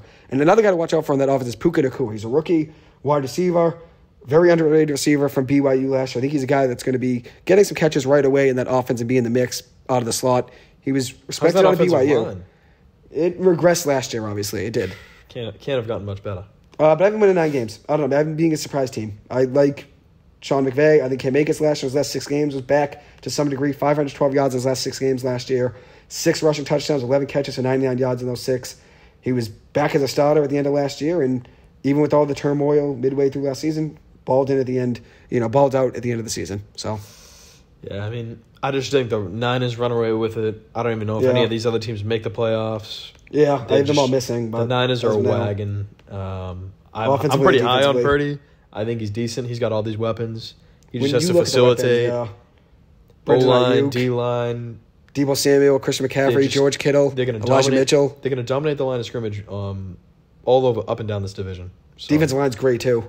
Nick Bosa is going to get a new contract at some point. Defensive player of the year. You got, what's his name there? Trent Williams. Trent Williams. Trent Williams is a tackle. Very good. Fred Warner, one of the best linebackers in football. I mean, they're just all around. I even like some of the other guys. Jimmy Ward and whatnot. Jimmy Ward's solid defensive back. Yeah, they were a good team all around. Who was that other guy? Mufungwa or whatever. Yeah, that guy's pretty decent. He led them in tackles, right? He might have. He had some big interceptions. I think he might have had like 6-7 interceptions. They were good though last year, and even with the expectations of them going downwards. I mean, Purdy torn that UCL, you get a competitive game in the NFC Championship. When Lance went down and Garoppolo was still hurt at that time, everybody really worried though, like, wow, no one's going to really step in. Expectations went down. Then Purdy stepped in, and somebody found a way to win games, even if I was underestimating Purdy. I like Purdy. I mean, think about it. Do you think he's going to get better as a second-year guy who was thrown in last pick in the draft? I think he can only get a little better. Yeah. Probably be good. The only thing that could hold him back is if that elbow isn't in good shape. But I don't think he makes no mistakes. I don't think he wins every game he starts like he did last year. He was still undefeated in games he started. In games he played fully last year, he was undefeated. I don't think that's the same case this year. I think he takes a little bit step back, touchdowns to interception ratio, which last year he was 5 starts, 13 touchdowns, 4 picks. I don't see it being, 3 and change again. 3 1/3 there between touchdowns and interceptions. I don't see that. I think Shanahan has the best offensive scheme in the league. I think everybody copies him. I mean, even McVay got a lot of his scheme from Shanahan. LaFleur, Shanahan, McDaniel, Shanahan. Like, they all derive their offensive scheme from Shanahan's. Yeah. Who gets it from, like, his dad and whoever else. Yeah, it is his dad, yeah. I'm sure many people have contributed Mike to Shanahan, it, right? but yeah. Call it the Shanahan offense, right? The zone running. Yeah. But he's got the best, him and maybe the Dolphins. But I think the Niners are better than the Dolphins, roster construction-wise. Yeah. Have the offenses designed to run this. I mean, look, the Dolphins pick up all the loose change running backs off of the Niners. Yeah. You're right. They're borrowing guys Jeff who Wilson know the system. Yeah. And Raheem Mostert. You're right. Mostert, yeah. Who do you think's better, CMC and Elijah Mitchell? Yeah, probably. Those guys are high-powered. Deebo Samuel. You like he's got Kittle. I'm a big Ayuk guy. Loaded. Hufunga, by the way, is that safety you were mentioning. 97 tackles last year, and also added in 4 interceptions. Very good year. Dre Greenlaw was a guy we didn't mention. 127 tackles last year. Yeah. Fred Warner, 130 tackles. I mean, yeah, they're good all around. Jeez. Jimmy Ward, like you said, 50 tackles, adding in 3 picks. He was solid last year as well. But yeah, I mean, that's a solid team all around. So yeah, I got the Niners top of the division, but I think everybody probably does. But I think they'll be I think they'll be top of the division. There's not much to say about these. They'll win a couple more games than anybody in that division at least. At the very least 2 games. Maybe not much 3. to say about the Cardinals. I'm not going to waste my breath. Yeah, Cardinals. I mean, that team's just tanking for a top pick. I mean, Kyler's going to be out for the start of the season, going to miss at least the first 4 games. I'd imagine maybe even more than that. I think they'll probably trade him at some point next year. They'll have a top pick. Towards ACL, right? He's dependent on his running. He's already undersized. The roster, aside from him, isn't even that great. They got a new head coach. They're trading away players, right? They traded that kid to the Giants. Yes, Isaiah Simmons was a great trade to the Giants.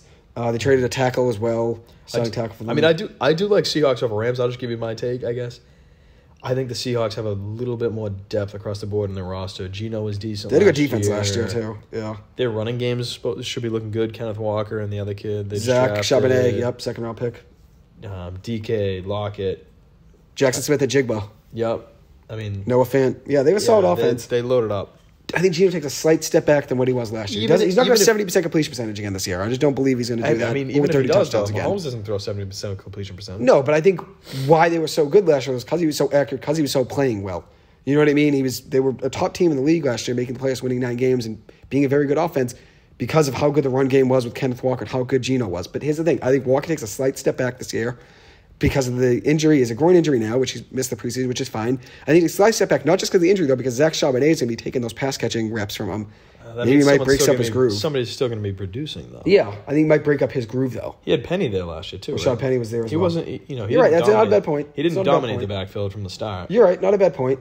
But I just don't think Geno throws a 30 touchdowns 70% again. I think he throws 22, 23 touchdowns, and then maybe 65% completion percentage. Which we'll see. I think that is a difference of a loss. One more loss. I have them at 8-9 rather than 9-8 last year. So that's why I have them being the biggest regression. And that's not even wins from last year to this year. Only one more loss. Or, I have one more loss this year than they had last year in my predictions. But either a regressing team because a lot of people have expectations of them making the playoffs. Some people have them winning the division. I saw that even in a hot take, them winning the division. NFL Network, I watch a lot. People have them being a dark horse Super Bowl team. I don't know. But we'll see. I'm 8-9. I don't think... here's the other thing. Although the Rams being 9-8, I don't think that the Niners would ever lose to the Rams this year. Yeah. I think the Seahawks could sneak out a win against the Niners. Yeah. I could see that maybe. I could see that. Yeah. But they probably have a better chance, better defense. I think they have a better shot. Yeah. They have a better defense than the Rams. Up in Seattle, they might get a win. Yeah. Maybe. They do have a better defense than the Rams, so I probably agree with you on that they're probably a better shot at beating them. It's just a more difficult offense to cover. I mean, Cooper Kupp, he's the best offense. I think he's the best offensive weapon in football. He's still one man. Van Jefferson. Ben Skowronek. Yeah, I got the defensive line and the depth chart here open for the Rams, which, the defense really isn't great. That's going to be an issue for them, obviously. But good head coach, maybe it helps them out. They got Jordan Fuller as a starting safety. Really, the cornerbacks, they went from having Jalen Ramsey to now having Darion Kendrick and Kobe Durant as the starting corners, and Akello Witherspoon, which Witherspoon's been around the league. He's a vet now, but I don't know. Aaron Donald's obviously still the best defensive lineman in football, if not the best, right there. Yeah, I mean, he's still an interior guy. I mean, maybe 9 wins a lot for them. He's great, but he's getting up there. Maybe 9 wins a lot for them. I'll probably end up being really wrong about that. Watch them win like 5 games, which is fine. Here's the thing: they could just as much, I think, in my head, win 9 games as they could win 5 games. I think there's that. And that could depend on, obviously, Stafford staying healthy and Cooper Kupp staying healthy. If those 2 guys stay healthy, I'll take 9 wins. If they don't, I mean, without 5. those guys, it's... Look out below. Yeah, so there's our thoughts there on the NFC West. So what divisions left here? We got AFC South and NFC South. All right, what do you want to do now? You can pick. AFC South, I guess. All right, AFC South. You want to give yours? You're the AFC guy. Yeah, I got Jaguars, Titans, Texans, Colts. Texans, Colts, I don't think there's a ton to say. They both start now rookie quarterbacks. Neither team had a lot of success last year. Yeah. Even if they, win more games, they're still not sniffing the playoffs. I think it's Jaguars by a landslide. I do like the Titans, but I don't think that they can really contend with the firepower on Jacksonville. I think Jacksonville even has a decent defense. They do. They got playoff experience. They had that big comeback against the Chargers. Trevor Lawrence, I think we like him to be in that MVP conversation. He's my MVP pick. You got Calvin Ridley joining the team. Christian Kirk, Zay Jones. Yeah, they're just... Evan Ingram. Travis Etienne. Tank Bigsby's going to be... They're loaded. He's a rookie back out of Auburn, but I think he's going to get some touches. He's going to surprise. He's going to definitively ascend into that tier of Mahomes, Burrow, Allen. Oh, Lawrence, yeah. It's going to be Lawrence. 100%. Lawrence 100%. Right in there. And we saw it last year. Here's the thing. We're saying it now, but we said last year 100%, he was there. Like, nobody agreed with us. And you know what? He did do it. He got in there. He won a playoff game. He went up against Mahomes. No shame in losing to Mahomes at Arrowhead in a pretty competitive game. And here's the thing. You were on the podcast, which I know at the beginning of last season we did our predictions. I didn't have Trevor Lawrence that high. But I think midway through last season, maybe week 3 or 4, I watched some games. I saw so much progression in his game. Doug Peterson was a big part of that. Christian Kirk was a big part of that. Give him a better coach, and then give him a little bit of help. And then a better running back, too. Travis Etienne came back healthy last year. So he had a better running back, better wide receiver, better coach. And it all made a difference. And I saw so much progression. So I said to you, middle of last season, you agreed. I had him third in the league last year. If I was building a team, I said I'm drafting him third. Oh, if I'm drafting a team today, it's close between. Maybe I take him number one. I mean, it's close. I'm a big Trevor Lawrence guy, but he is. It's close. He's maybe the greatest quarterback prospect ever to come out of college. 100%. He's younger than these other guys we're talking about. He's younger than Burrow. He's younger than Allen. He's just slinging it. He's just slinging it. He's built. He looks like a quarterback. He's huge. He Great arm. We saw him play at BC in person. Yeah, he's unreal. He's got the legs. He's got the arm. He does throw it around a lot. He does throw some picks. I mean, he threw, 4 picks in that game that he came back in? He did, yeah. He does throw picks, which is fine. That's he might even be better off doing that this year with Ridley out there catching. Just Evan Ingram. He put that guy back on the map. He did. Got him back. Got him a contract. Yeah, he's impressive. Solid, though. He's impressive. Devin Lloyd, Trayvon Walker, Tyson Campbell. All these guys going to big schools. Andre Sisco. Rashawn Jenkins was really good last year. The pick 6, I believe. If I remember right, against Dallas it was. I mean, what other team... Basically, the other way to put it is, what other team in this division could put up 30 points in a game consistently? I don't think any of them. I don't think any. I don't know. I mean, here's the thing. I don't think any. I have Jaguars top of the division as well, so I'll give mine... Here, give me 1 second. I got Jaguars, Titans, Texans, Colts. Yeah, exact same. Yeah. But I have the Texans winning 7 games, so that's probably the biggest You like Stroud, take. Yeah. Maybe give Stroud I like Stroud to make some strides as a rookie. I think he throws maybe 20 touchdowns, maybe has about 12 picks. Maybe runs for a couple. I think he's going to be good, though. I think the Texans surprised a little. I have them winning 7 games. Once again, surprised, but not make the playoffs. I don't have them being a playoff team. It's not a crazy hot take. Like, them winning 7 games is a hot take. If you say they make the playoffs, that's a crazy hot take. I don't have that. I have them winning 7 games. As for Jacksonville, like you said, 11-6 is my prediction. I think if you look at Trevor Lawrence, I mean, he's right up there already in my eyes with Burrow and Mahomes. And last year he was. And here's the thing. I mean, I think I've stayed consistent with my top quarterbacks for the most part. I saw Daniel Jones at the end of last season. I said like top 7 or 8. I had him, reaching top 5 close in my thoughts last year, and I have him top 5 now. Like, I've stayed pretty consistent. Once you see progressions in quarterbacks, you can see where they can land if they take that next step. Trevor Lawrence took that next step last year. Daniel Jones took that step last year. If Daniel Jones take one more, I mean, he might be there right there, top 5. Same thing with Trevor Lawrence. He takes it one more extra step. They both won playoff games. They did. So both won playoff games. Both reached the same round as Josh Allen, the division. I'm wondering how tough is the Jaguars' schedule? I can open it up right here. And that's the thing, though. Like, does he have an outside chance at being the top seed in the AFC? Just because they can beat the doors off their entire division. Which is probably likely, I'm not saying they sweep it, but maybe they do. If you bag 6 division wins, it's huge. You're sitting pretty.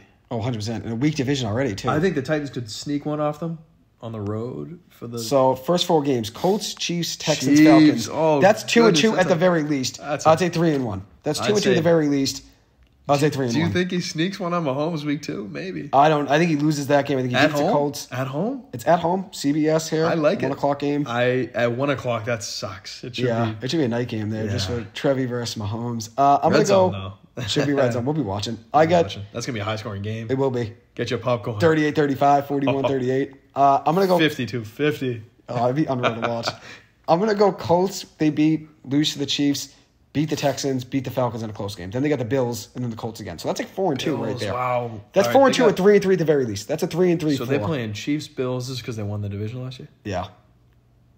Niners. Oh, they get some tough out-of-conference games. Bengies. That's Ravens too. Yeah. I still win 11 games. I have them winning 11 games. Okay. Even if they win 10, they win the division anyways. They're going to be a playoff team. You know what, though? They might be a team that's going to be making it tough on Chiefs, Bills, Bengals, Ravens. Because they might have the edge on that tiebreaker. I don't think those teams are not all going to beat the Jaguars. So Jaguars are going to end up being an opponent that might disrupt some of the top seeded AFC teams. Mix things up, which that's my Super Bowl dark horse team. If they got 4 tough opponents and they go 2-2, And then the Chiefs, they're all going to be right around that same, maybe 13, 14 win. Yeah. Or I'm just like 11, 12-ish. Yeah, I think 12, 11, 12, 13. Maybe. Yeah, I think 11, 12-ish. They're my Super Bowl dark horse team in the AFC. The Giants are mine in the NFC. I got Jaguars in the AFC. That'd be a great matchup. Imagine Jaguars, Giants. Be one for the books and me, Daniel Jones and Trevor Lawrence going at it. Yeah. As for the Texans, I mean, they don't really have a great roster. They're young guys. I think C.J. Stroud, though, with Tank Dell, I think Tank Dell is going to be a guy to keep your eye on in fantasy. Rookie receiver, lit it up in college at Houston. I think he's going to be making plays right away in that offense. Probably with John Mechie as well. I'd say John Mechie's probably going to be that one. Yeah. John Mechie probably ends up being that one receiver, at least to start. I think Tank Dell finds some chemistry there with C.J. Stroud early. C.J. Stroud's going to make mistakes. He might struggle right away. I mean, that's part of being a rookie quarterback. You're going to make mistakes. I think by the end of the year, you'll feel good enough with what he did on that offense with really not much around him. Damian Pierce is a decent back, though, good back. And they also added Devin Singletary and also added in Dalton Schultz. I mean, they added in some weapons there for him. Help him out a little line, bit. Right? Yeah, a little bit better considering they do have Larry Tunsil, so it's a little bit better than what it could be for a rookie quarterback, but it's not great. I mean, it's better than what some rookie quarterbacks stepped in with. Burrow stepped in with nobody on that offensive line in the Bengals. Like, at least he has here a rookie offensive lineman there with Larry Tunsil, especially not a rookie offensive lineman. A rookie quarterback stepping in with a great offensive lineman like Larry Tunsil. As for the Colts, bottom of the division, 4-13.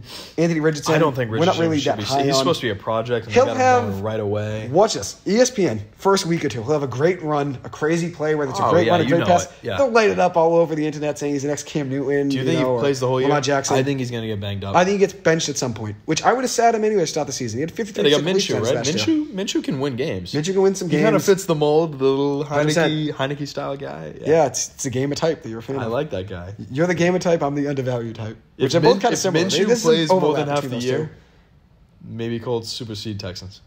Yeah, maybe. There's some overlap there between the category quarterbacks and players you like and the same with me. The undervalued and the gamers. The Colts 4 wins. I have them at. I may even have 3. Like I don't know. I think this team's gonna really struggle. Yeah. And if you look at their wide receivers, it's all they on the have table. 4 wide receivers on their roster. It's all on the table for the Colts. Maybe they win no games. Who knows? I mean, they do play the Texans. Like they did. Texans probably split there. Maybe, and who knows? And you always can steal a game or two, right? They beat the Chiefs last year.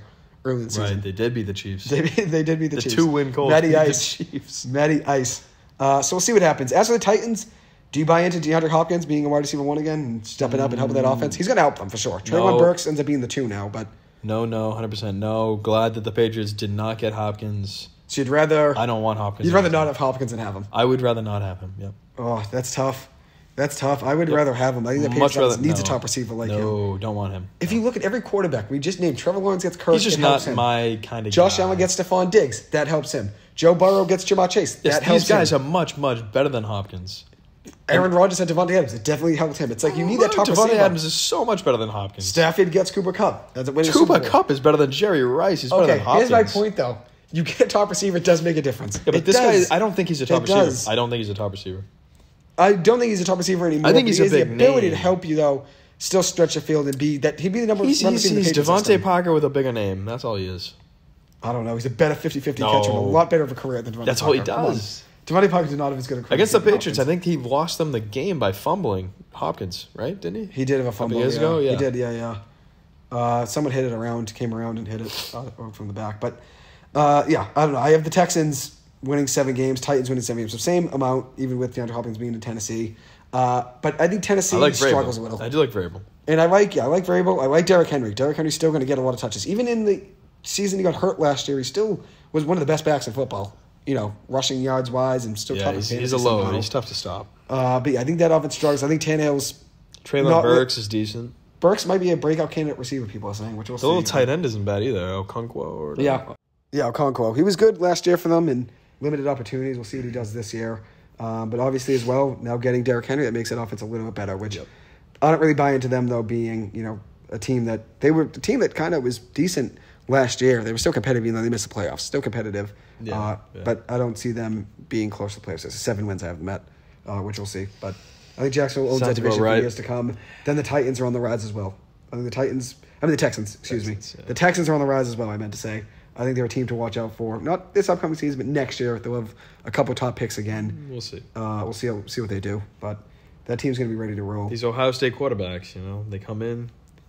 Yeah. They had crutches in college. They had great receivers to throw to in a less competitive conference than the SEC. So you don't buy into Stroud? I do not. I do not buy into Stroud. So happy that they got beaten by Georgia last year. That was great. Yeah. You're not buying into them. They only have one first-round pick, by the way, this upcoming season, because they traded next year's first that was theirs to the Cardinals in exchange to get Will Anderson and move up in the draft. Wait, they got Will Anderson? They got Will Anderson, yes. Oh, well, he's good. Will Anderson, they got in C.J. Stroud. Jalen Petrie, I think, is going to be one of the best safeties in football. He was a rookie last year, led them in tackles, was very good. He's a guy to watch out for. He's going to be a breakout candidate to be one of the best safeties in football. But we'll see. I have them winning 7 games.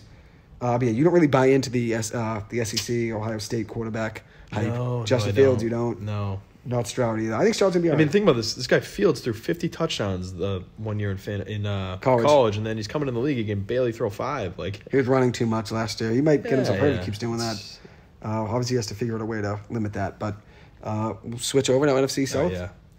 Probably the only division with a team that I don't see any of them winning conference championship or a Super Bowl contention. Yeah. I think the Falcons can compete. I think they're going to compete. Not for a Super Bowl. Not for Super Bowl, but I think they can compete in the playoffs, maybe win a game. Who knows? Right. We'll see. I'll give you my thoughts here, which might be a hot take, but regardless, I think the Falcons make the playoffs. All right, the Falcons, Saints, Panthers, Bucks. That's my 4. I'll talk about the Falcons. I think Desmond Ridder, even if, like you said, Taylor Heineke, you think is going to start at some point, even if that were to happen, right. I think that offense takes a big step up. You have Bijan Robinson. That's a great addition. He's going to help that offense right away. He's going to open up holes for the quarterback. Even with Tyler Rozier being the backup, he's probably going to get some touches as well. But that's obviously a good 1-2 punch as a running back, the running back spot. But I think Bijan's obviously the king of that backfield. He's going to get a ton of touches right away. He's going to be probably the best back, I'd say, in fantasy football maybe this year. He might be the best running back in the league, fantasy or otherwise. Talent already. He's already there. He's just pure talent, which we loved him. And he hasn't taken any NFL miles yet, So all these other guys who've been in the league a while who are great, Bijan's coming in fresh, ready. He does it all, dynamic. He's awesome. And that's not even their only ad. They added in Jesse Bates, Calais Campbell, Bud Dupree. That's some solid ads there. Yeah, like Drake London's a decent Drake receiver. London, maybe Kyle he's a breakout candidate. Can't speak. Yeah. He could be a breakout candidate, though. And Kyle Pitts as well, like you said. Hopefully he has a better year this year than the last couple. He's been really struggling to get things going early on, especially in the season. But I like that offense to score some points. Obviously you have as well former BC offensive lineman Chris Lindstrom. He got himself a big payday from them recently as well. So credit to him, one of the best offensive guards in football. But I think they're going to be good, though. And like I just said, they added some offensive weapons there with Bijan Robinson. Maybe Drake London has a breakout year this year. You'd hope at least. And then they also have a guy, DeMarco Helms, who I was just reading about. Started 13 games as a senior in college last year, 108 tackles, 8 passes defended, 3 tackles for loss, an interception, a forced fumble, a fumble recovery, and a sack. He was all over the place last year, which I can't remember where he played. I should have wrote it here. But he's a guy they were saying to watch out for to make plays for them this year. It was Alabama. Ooh. University of Alabama last year. Wow. DeMarco Helms. So watch out for him this year to be a guy on that Falcons linebacker? Defensive backfield. Safety. Oh. Safety. So see what he does, though. But no, he's a safety. He was a candidate, though, last year for top safety award? Or something like that. Let me see. What's that called? Something in the SEC, I think he was. But I'll go and look right here and make sure I get that right. Finished 6th in the SEC in tackles with 108. Led Bama there. I thought he was top for an award or something. Oh, it was Reese Bowl Senior Defensive Player of the Week. That's what it was. And a game against Mississippi State. No, that can't be it, though. Dude. There's no chance that was the one accolade that I saw written about him. I don't know, but regardless, had a good year at Alabama. I think that could be a guy that could step up for them. I was reading about him. So I like the Falcons, top of the division. And then Saints, them being 9-8, just like the Rams. I have the Saints making the playoffs over the Rams the way things stand now. Panthers in 3rd. I think Bryce Young struggles a little bit to start. And then the Bucks 5-12. I don't know. The Bucks may be winning 4 or 5 games. I don't know.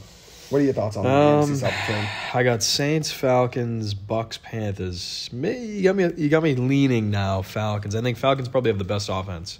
Yeah, but and that's even with Ridder. If Ridder starts, I'd have to see it before I feel that he can command the passing game enough to make them, clear division winners. Because the Saints have Derek Carr. I mean, you got to assume he's going to be the best. You got to assume he's going to be the best quarterback in the division out of the gate. Olave's a good weapon. Kamara's there. He's going to come back. Who's the other running back they have? The Saints and Jamal Williams. Yep, he's Jamal good. Williams, and then they also drafted Kendra Miller the running back and from their TCU. defense is usually decent. Like they gave the Pats some trouble a couple of years ago. Yeah. They've always been Cameron Jordan. Cam They've Jordan, always had some of the solid guys. defense. They're playing a dome. I mean, a lot of these teams do actually. Yeah. Falcons, Saints, not the Panthers or Bucks, but Marshawn Lattimore as well. yep. They always have a solid team all around, which So is what they do. I get the Saints, Falcons, but I'm interchangeable there. I don't think either of these teams are better than 9-8. Okay. And then Bucks, I think, still better offense than the Panthers. I feel like they got Mike Evans, Godwin. Baker's been around, so you got to assume he's going to get off to a better start than Bryce Young. Not that I think Bryce Young's bad. I just think it's tough sledding for a rookie quarterback, first pick. Limited receivers. They just Adam Thielen, really. You know, and I don't hold it against him. I like a lot of short quarterbacks. He's undersized compared to some other guys. He's not coming in as Trevor Lawrence. And even Lawrence came in and wasn't winning games. You're right. You're right away. So yeah, I don't see the Panthers doing anything but last. Mm-hmm. So I would agree. I got the Bucks ahead of them just by default. I would agree about them struggling. I get the Shad Bucks though, being White. a game less. Shad White, Mike Evans, Chris Godwin. Maybe you're right. Yeah, maybe I do flip that. I'm gonna go Falcons, Saints, Bucks, K-Dot. Panthers. We'll flip it around because Rashad White. I think Rashad White's gonna be Shad unreal this year. White. He's gonna be a beast. He's a beast. Now an RB1 there for them. And With their Fournette being defense gone. on the Bucks is nasty. Yeah, they do. But they still at least solid. have the players. They do still a solid pass rush, which is a start, obviously. Oh, it's huge. Which last year, this is... Well, last year their secondary was so banged up. Yeah, it was all injured all year. I mean, their offensive line as well. Still this Yeah, year, too. true. Ryan Jensen's out for the year. Is he still? starting safety, Wow. yeah. Missing this year, too, because he came back last year quickly. Yeah, and then because he had some type Brady- of procedure on his knee to come back that, just kind of repaired it just for the time being, and then he had to tear it Vita Vea again. I believe Vita Vea is still there. Yeah, Vita. Let's look up their You got depth those chart. linebackers. They're nasty. Devin White. Devin White, solid. Still good. And just to say this, which I was talking about DeMarco Hillams, he was one of the outstanding defensive performers, led them in tackles last year, so Alabama ends up winning that. And then also was one of the candidates for the Pat Trammell Award, which I guess is given to an Alabama senior whose character contributions to the Alabama football team personified the all-American youth of today and reflect the qualities of integrity, character. So either way, he's a good leader, it seems like, on the defense. So that might have been what I was reading. I can't remember. I read something. That might have been it about DeMarco Hillams' safety from the Atlanta Falcons. But as for the Bucks, though, do you buy into Baker, though, being okay? So I'm not really high I think on Baker could but- be Jameis Winston 2.0, but that does okay. yeah, it might actually be all right. That does all right. Chugging Yeah. it downfield to Mike Evans and Godwin. I mean, you could do worse. Definitely. 100%. That might keep them respectable in the division. I think so. Might win 5-6 games. I think so. Keep respectable. Let me see here what their depth chart is looking like. So you got Baker Mayfield, Rashad White, obviously Chase Edmonds. I forgot they added him. Keyshawn Vaughn as well. Mike Evans. Boy, Russell Gage is out for the year, unfortunately. That's obviously a loss. Yeah, it's tough. We're both K-Dot's Russell not Gage bad. guys. K-Dot's all right. Let's look at the defensive backfield. You got Antoine Winfield. Jamel Dean, solid. Son McCollum was a giant. Didn't know they picked him up. It's interesting. Richard LeCount from Georgia. They have him. Wow. Carlton Davis as well. I think LeCount just got cut by them, though. I think this might be not updated. Yeah. Shaquille Barrett as well. I forgot about Shaquille Barrett. Kevin White. Levante David. Devin White, I mean. Vita Vea. Yeah. Devin White. They got enough guys. Shaquille Barrett. Yeah, I'm going to put them third. Yeah. I'll switch that around. I have them third. I get the Panthers in fourth. I maybe had the Panthers winning 6 games just because I like Bryce Young. Maybe I just wanted to put him in there. But I think Stroud's a better quarterback over Young. This division, every team was losing record last year. Yeah. So, 9-8 is an improvement for anyone. Yeah. This division, everybody had a losing record because the Bucks won it with a record under 500. Yeah. Ended up hosting a playoff game, too. I'm going to go Falcons, Saints, Bucks, Panthers. You convinced me in the Bucks. You look at Godwin, and you got Rashad White. Boy, White. They're going to score points. They got some solid defensive players there.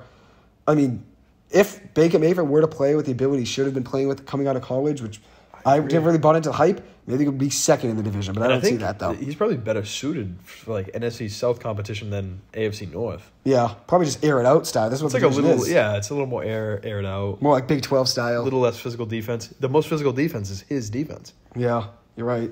He had to play against the Steelers and the Ravens pass rushes, they were in the AFC North.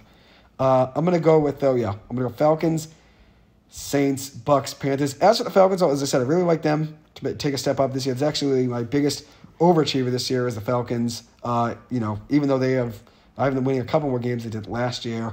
I have them winning, I think 10 right now. I have them 10 wins, maybe 9. I don't know. They might win the division 9-8, 10-7. I don't know. I have the Saints at 9-8.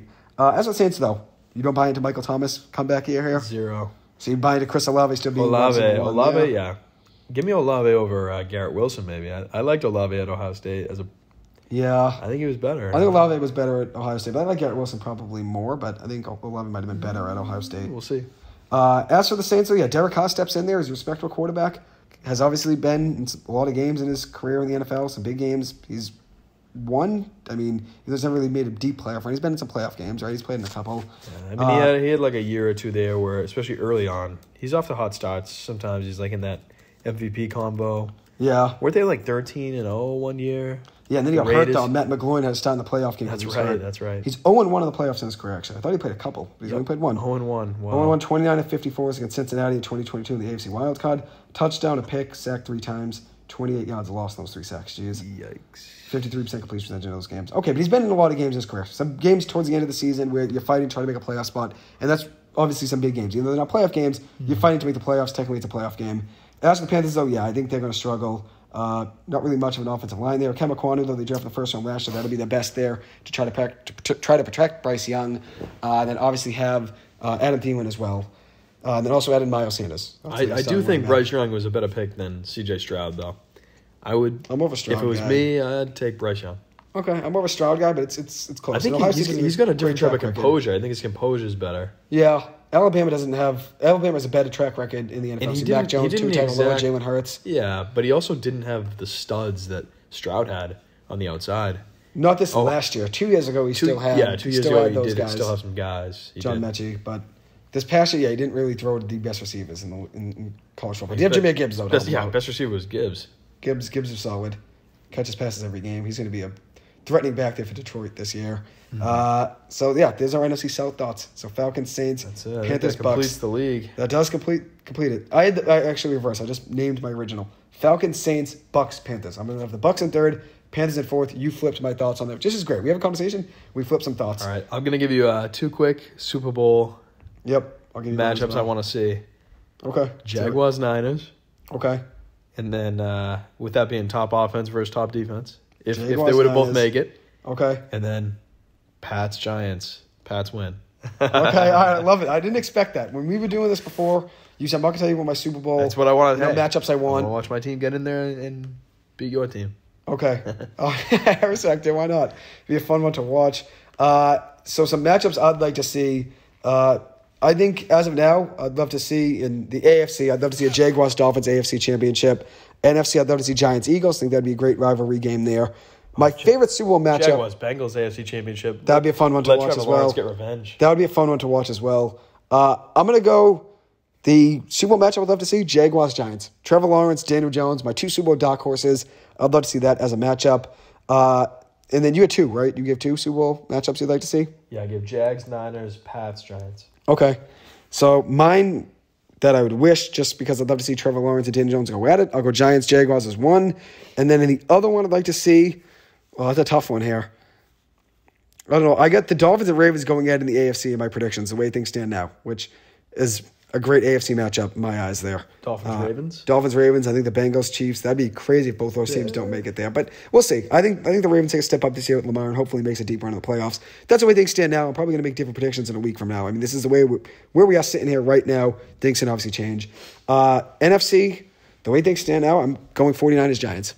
I think the Eagles will have a very good year this year coming up. But I don't know. I just can't say they're going to repeat, though, and go back to the Super Bowl again. I don't know.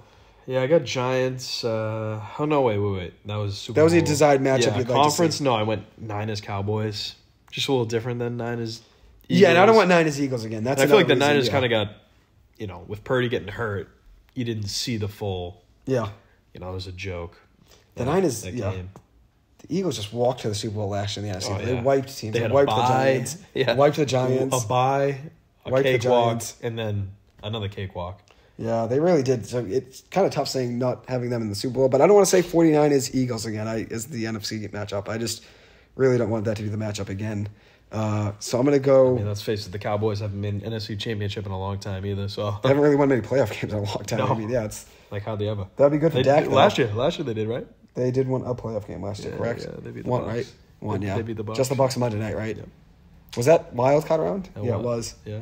At Bucks, right? Yeah. Yeah, because the Bucks were hosting. So I guess for matchups I'd like to see in the conference championships, I'm going to go Jaguars, Dolphins, Giants, Eagles. As for Super Bowl predictions, the way things stand now, in the AFC, I got Dolphins, Ravens, then 49ers, Giants. So my Super Bowl prediction, the way things stand today, I'm going to go, I guess, Niners, which means, like, it's crazy because I didn't really believe in Brock Purdy, but, like, I don't know. The roster's just loaded. The roster's just loaded, so it might be easy to win the Super Bowl. It's easier. And they own the division right now. They do. So it's an easier road. Like, they have an easier road to make the NFC Championship than the I'd say NFC the Eagles in general, the division win isn't every NFC. They have an easier road to make the NFC Championship than the Eagles. So the Eagles have to go through the Giants and Cowboys in the division, win divisional games, compete. Yeah. They really have to go They probably have a better chance of getting the bye. So. And that's another thing. Exactly. Yeah. So that's an easier way to get there. Then I got Giants, Niners. Yeah, if you get the bye, you only have to win one game and you're in the NFC Championship. And just a blank. Yeah. Yeah. The way things stand. You wouldn't want to see the Jets in the Super Bowl, huh? No chance? No, Jets, no. No chance. Jets, Packers win? That would be kind of funny. That would be quite a matchup to watch. That would be funny. Yeah. That would be quite a matchup to watch. The league would love that. Oh, 100%. Yeah. Yeah, Chiefs, Eagles, I wouldn't want to see again. So you got to have something different. You know what I mean? You can't just have the same. No, I think it's tough to get all the way back. Oh, no, yeah. No team ever matches up again the next year. I mean, the Giants and Patriots did 4 years later. But yeah, it's tough to both get back same year. Both have the same, track with no injuries. Everyone gets hot. Everyone stays something healthy. Changes. There's too much. There's a lot of rosters are huge. Yeah, there's a lot of change every year. That's why I got the Ravens and Dolphins in the AFC Championship the way things stand today. Which we'll see. Maybe. That's a hot take, but I don't think the Dolphins can. I don't think the Dolphins. I like Tua to ball. I like Tua to ball out. I don't think so. And Mike McDaniel. He has not been able to stay upright for a full season. Yeah, you're right. He hasn't. What about a Bengals-Niners Super Bowl? It'd be quite a matchup to watch. Yeah. That's like another one I'll just throw out there just to say, because I want to have a different one than what I was saying, 8 times repeating it. So I'm going to go Bengals-Niners is another one, but just another matchup there. That wouldn't be a bad one. What about Bengals-Giants? Joe Burrow, Daniel Jones, kid. 2 of my top 5 QBs going at it. Same thing with Trevor Lawrence if he made it. Maybe Pats Cowboys. That'd be historic versus historic. Great. Jerry Jones, Rob Kraft. Some great ratings. The top 2... America's team, Dallas. Yeah, America's real team, the Patriots. Yeah, easy. They say Dallas, which I don't know. Jackson was going to be America's team this year. They're going to be America's team. I guess Bills Niners would be good. I'd like to see that. If Allen's hot. Yeah, that'd be an interesting one. Von Miller getting in there for a third. Never know. What about Eagles Bengals? Hurts Burrow. Eagles Bengals. Sirianni, Taylor, 2 coaches. What about Hurts? What about Eagles Dolphins? Eagles Dolphins. Would be a fun one. That would be a good one. That would be a fun one to watch. Right there, you nailed it. That would be a fun one to watch. That would be a fun one to watch. Then obviously Tua's got his receivers from Bama. He's got Waddle. That's right. And then he's got Hurts got Smith. So 2 other ones there. Hurts got to get CeeDee Lamb back. Exactly. Yeah. Got to get CD. CD with Oklahoma, kid. He was historic back then. So there's our predictions there and some thoughts. Maybe before the season starts, we'll give another updated thing. We think about it a little further. Since I really didn't write too many down, I should have wrote more down of the predictions before. My contend is, though, like the dark horses I had written, Jaguars, Giants. Yeah. So that'd be a fun one. So what do you want to do next? We could do a couple of things really quick at the end. Do you want to talk head coaches really quick and just give a list of our top or best quarterback, wide receiver stacks? Maybe give our top 3 on that, I guess top 5. I'll just give a no particular order top 10 head coach. All right, go. Belichick, Vrabel, Andy Reid, Shanahan. I did put McVay. McVay's my boy. I don't know. He's got a Super Bowl, so tough to keep him out. Tomlin, Peterson, Harbaugh, Pete Carroll, and I threw Daboll. In there. I like Daboll.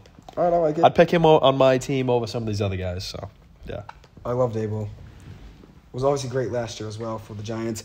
I'm going to switch mine around a little. Originally, which I did mine in order, kind of. Which, I mean, it's tough to do in order because it's really hard to evaluate different situations and all that. Exactly. I mean, I gave this to you last minute, so it was really tough to you to put them all in order. But I had McVay at first to start, and then I changed it to Andy Reid. I went Andy Reid first.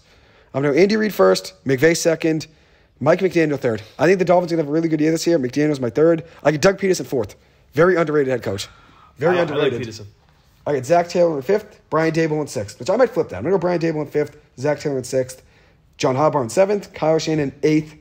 I'll go Mike Tomlin in 9th, Nick Sirianni in 10th, and then I got Pete Carroll, Bill Belichick rounding out 11 and 12, I guess, there, which it's kind of tough putting those two, legendary coaches, 11 and 12. But I don't think either team makes a playoff this year. And those teams I mentioned, every one of them is in the playoffs or right around there, just like Mike Tomlin, I've been right around the playoffs, missing it by a game. So, and same thing McVay, missing it by a game, I guess, the way things stand now. So it's tough to really say, playoffs. Playoffs shouldn't, I guess, mean you're a good coach or not, because sometimes you're just in a bad situation. Like Belichick didn't really have the roster to playoffs last year. Success. Yeah, exactly. To be like. So I'm doing it based off what I think. I mean, Belichick's in there on resume. I don't think he's going to go win 14 games this year. This is where I think they stand going into this season and midway through the season, where I think they'll finish. This is the way I feel like they'll perform this year. You know what I mean? Reed, McVay, McDim, or I guess who I would want. I sort of did it as guys I wouldn't mind coaching my team. Okay, that's probably the way I did. Yeah, just a group of them. At first I said how they're going to perform this year, but at the same time it's that's tough to say, because Shanahan's 7th or 8th coach here, but I've been going to the Super Bowl maybe, so it's it's really tough to say. I mean, I think Shanahan's a great coach. He's never gotten that big win that holds him back. That's definitely a big reason. Whereas McVay, he's won the Super Bowl, but I mean, has Shanahan ever done as poorly as 5-12? Probably no. Probably not. So I'm going to switch it. Yeah, originally I was going to say way they're going to perform this year, but at the same time, it's probably not the way I'm going to go. But Shanahan doesn't have the playoff success, so that's probably a reason to have him, 7th or 8th. Even Pete Carroll made some bad decisions in the Super Bowl. John Harbaugh's messed up in the playoffs as well. I mean, Pete Carroll as well. I just watched a documentary with him. It wasn't a documentary, it was just a clip. Looked like an interview with him and Rich Chern, who's talking about that Peterson pass. kind of crashed and burned with the Eagles after the Super Bowl, too. He did. But now he's back. Jacksonville turned him around. So maybe they got rid of the wrong guy. Who knows? So that's my order of coaches I'd want. Honestly, McVay might be one. I'm going to put McVay 1. Screw it. McVay 1, Reed 2, McDaniel 3. There's my 1, 2, 3 of what I would want. Peterson 4, Dable 5. And maybe even Dable 4. Screw it. Dable 4, Peterson 5. There you go. I switched it around. So it's McVay, Reed, McDaniel, Dable, Peterson. There you go. There's my 5. All right. And now we hit on some of these things already, but most likely team to regress, Seattle's mine. I don't think they get back to the playoffs, which regress. I've been winning one less game this year, but I've been missing the playoffs, which a lot of people have been going back to the playoffs. And the biggest overachiever, underachiever, I think regress is the same thing as underachiever. Yeah, it's similar to, biggest underachiever. So I guess if you look at underachiever-wise, where they were last year, this year, I have the Bills losing 3 more games in the regular season this year than last. But I still have them making the playoffs. So I'm not going to say underachiever, biggest underachiever in football, but overachiever. I get the Rams and Giants both winning 2.5 more games than their win total in Vegas. So I guess they're big overachievers. I think the Falcons are a sleeper team. They're my biggest probably overachiever overall, regardless of what Vegas thinks. But what do you think? Overachiever, underachiever. Underachiever, I got 4. Overachiever, I got 3. Okay. So underachiever, I got Giants, just in case. Okay. I mean, they made the playoffs. If I got them not making the playoffs. So it's like me in Seattle. It's like me in Seattle basically saying the same thing, right? I'm not saying that they're going to lose way more games than they did. I just think if you go from making the playoffs to not making the playoffs, it feels worse. So Seattle, for me. Yes, exactly. Then Dolphins, because a lot of people are pegging them for second in the division. I think. Yeah, I think first. Them and the Jets both have 11 wins the way they stand It's perfectly possible for the Dolphins to lose the division. It is. If the Pats do okay. And if the Jets are great, I mean, you might not even need the Pats to be good for the Dolphins to be out. You're right. But I also got the Jets underachieving just based on expectation with Rodgers. So those 2 AFC East teams in there underachieving. And then Jets, dude. Oh. I got Vikings. I got Vikings down. Oh, I put Vikings third, so I got to have them division. down. You do have to have them down then. So then, obviously, overachievers, I got Pats. Hopefully, we'll see. Ravens, I think, with Lamar back, I think full they're squad, overachiever as well. They got a chance. They got a chance to win the division. Maybe, who knows? Raiders. Take them as far as they can go. Yeah, Ravens and then Raiders. Raiders are another overachiever. Yeah, I didn't put them in there. I should have. I got Packers. Packers, okay, yeah, you are high on them. I'm high on them right now for no reason. You are high on the Packers, which I'm high on the Rams. I have the Rams in 2.5 more games, so they're technically an overachiever to some degree. That's what Vegas thinks, But yeah, you are high on the Rams. Saints. It's tough to call the Rams an overachiever if they still won't make the playoffs. No, but they'll be right in the mix. I have them 9 wins. I have them losing on a tiebreaker to the Saints the way things stand right now. My overachievers are teams that could surprise and make the playoffs or win a division, and underachievers, teams you expect to make the playoffs that will not make the playoffs. Okay. So I guess Seattle will be my underachiever, and then also I guess the Chargers. Some people expect to make the playoffs. Chargers. Yeah, they're an underachiever in my eyes. So Seattle, Chargers, I get the Lions miss the playoffs. So those are my 3 underachievers, I guess. Lions did miss, though. So They did miss last year. People are expecting them to make it this year, though. Yeah. People are expecting them to make it this year. So I'm going to go that. And then overachievers, I guess, yeah, if that's the definition of overachieving, people are expecting to make the playoffs and you do, I'm going to say Falcons or winning the division. I get the Falcons winning that division, so I'm going to say Falcons. And then I'm going to go with, which I said the Giants and Rams as well, mentioned them. And then I'm going to go one more, Raiders, which I have them being right at the border right now in the playoffs as well, but I think they overachieve than what people are expecting. I think you convinced me on that. I had them winning 9 games already. Well, maybe I have them switching 10 wins for them, 9 for the Chargers, because originally it was 10 for the Chargers, 9 for the Raiders. Maybe I switch it because of that. Yeah. I guess neither of us have the Bucs winning the division outright, so No, we don't. Either Saints or Falcons are going to make the playoffs, which means maybe one of those two overachieves. You said Falcons, yeah. Yeah, I went Falcons, but you kind of like Falcons too, right? I like what they got on paper. We'll see. Where they stand, yeah. So there was that, and then one last thing we'll do, which we'll do it quickly. Quarterback, wide receiver stacks. Maybe give our top 3 for this upcoming season. Where we think they will land at the end of this upcoming season. So here's a list of all of them. I wrote down a good amount, so you can think about it for a second. I'll give you my 3 to start. I think Trevor Lawrence, and this is quarterback, wide receiver, tight end stacks, whether it's 2 wide receivers, 1 wide receiver, just whatever you think is going to be the best, weapons, arsenal for a quarterback this upcoming season. So, in connection, between the quarterback and their arsenal. I'm going to Trevor Lawrence with Kevin Ridley and Christian Kirk as 1. 2 Tagovailoa and Tyreek Hill with Jalen Waddle as 2. And then Joe Burrow, Jamar Chase, T. Higgins as 3. With close ones, though, being Goff, Amon-Ra St. Brown, and then obviously Lamar Jackson, Andrew Zay Flowers, OBJ. Those are some notable ones there, 4 and 5. I know you're going to be probably diving in on the Niners, probably Bills as well.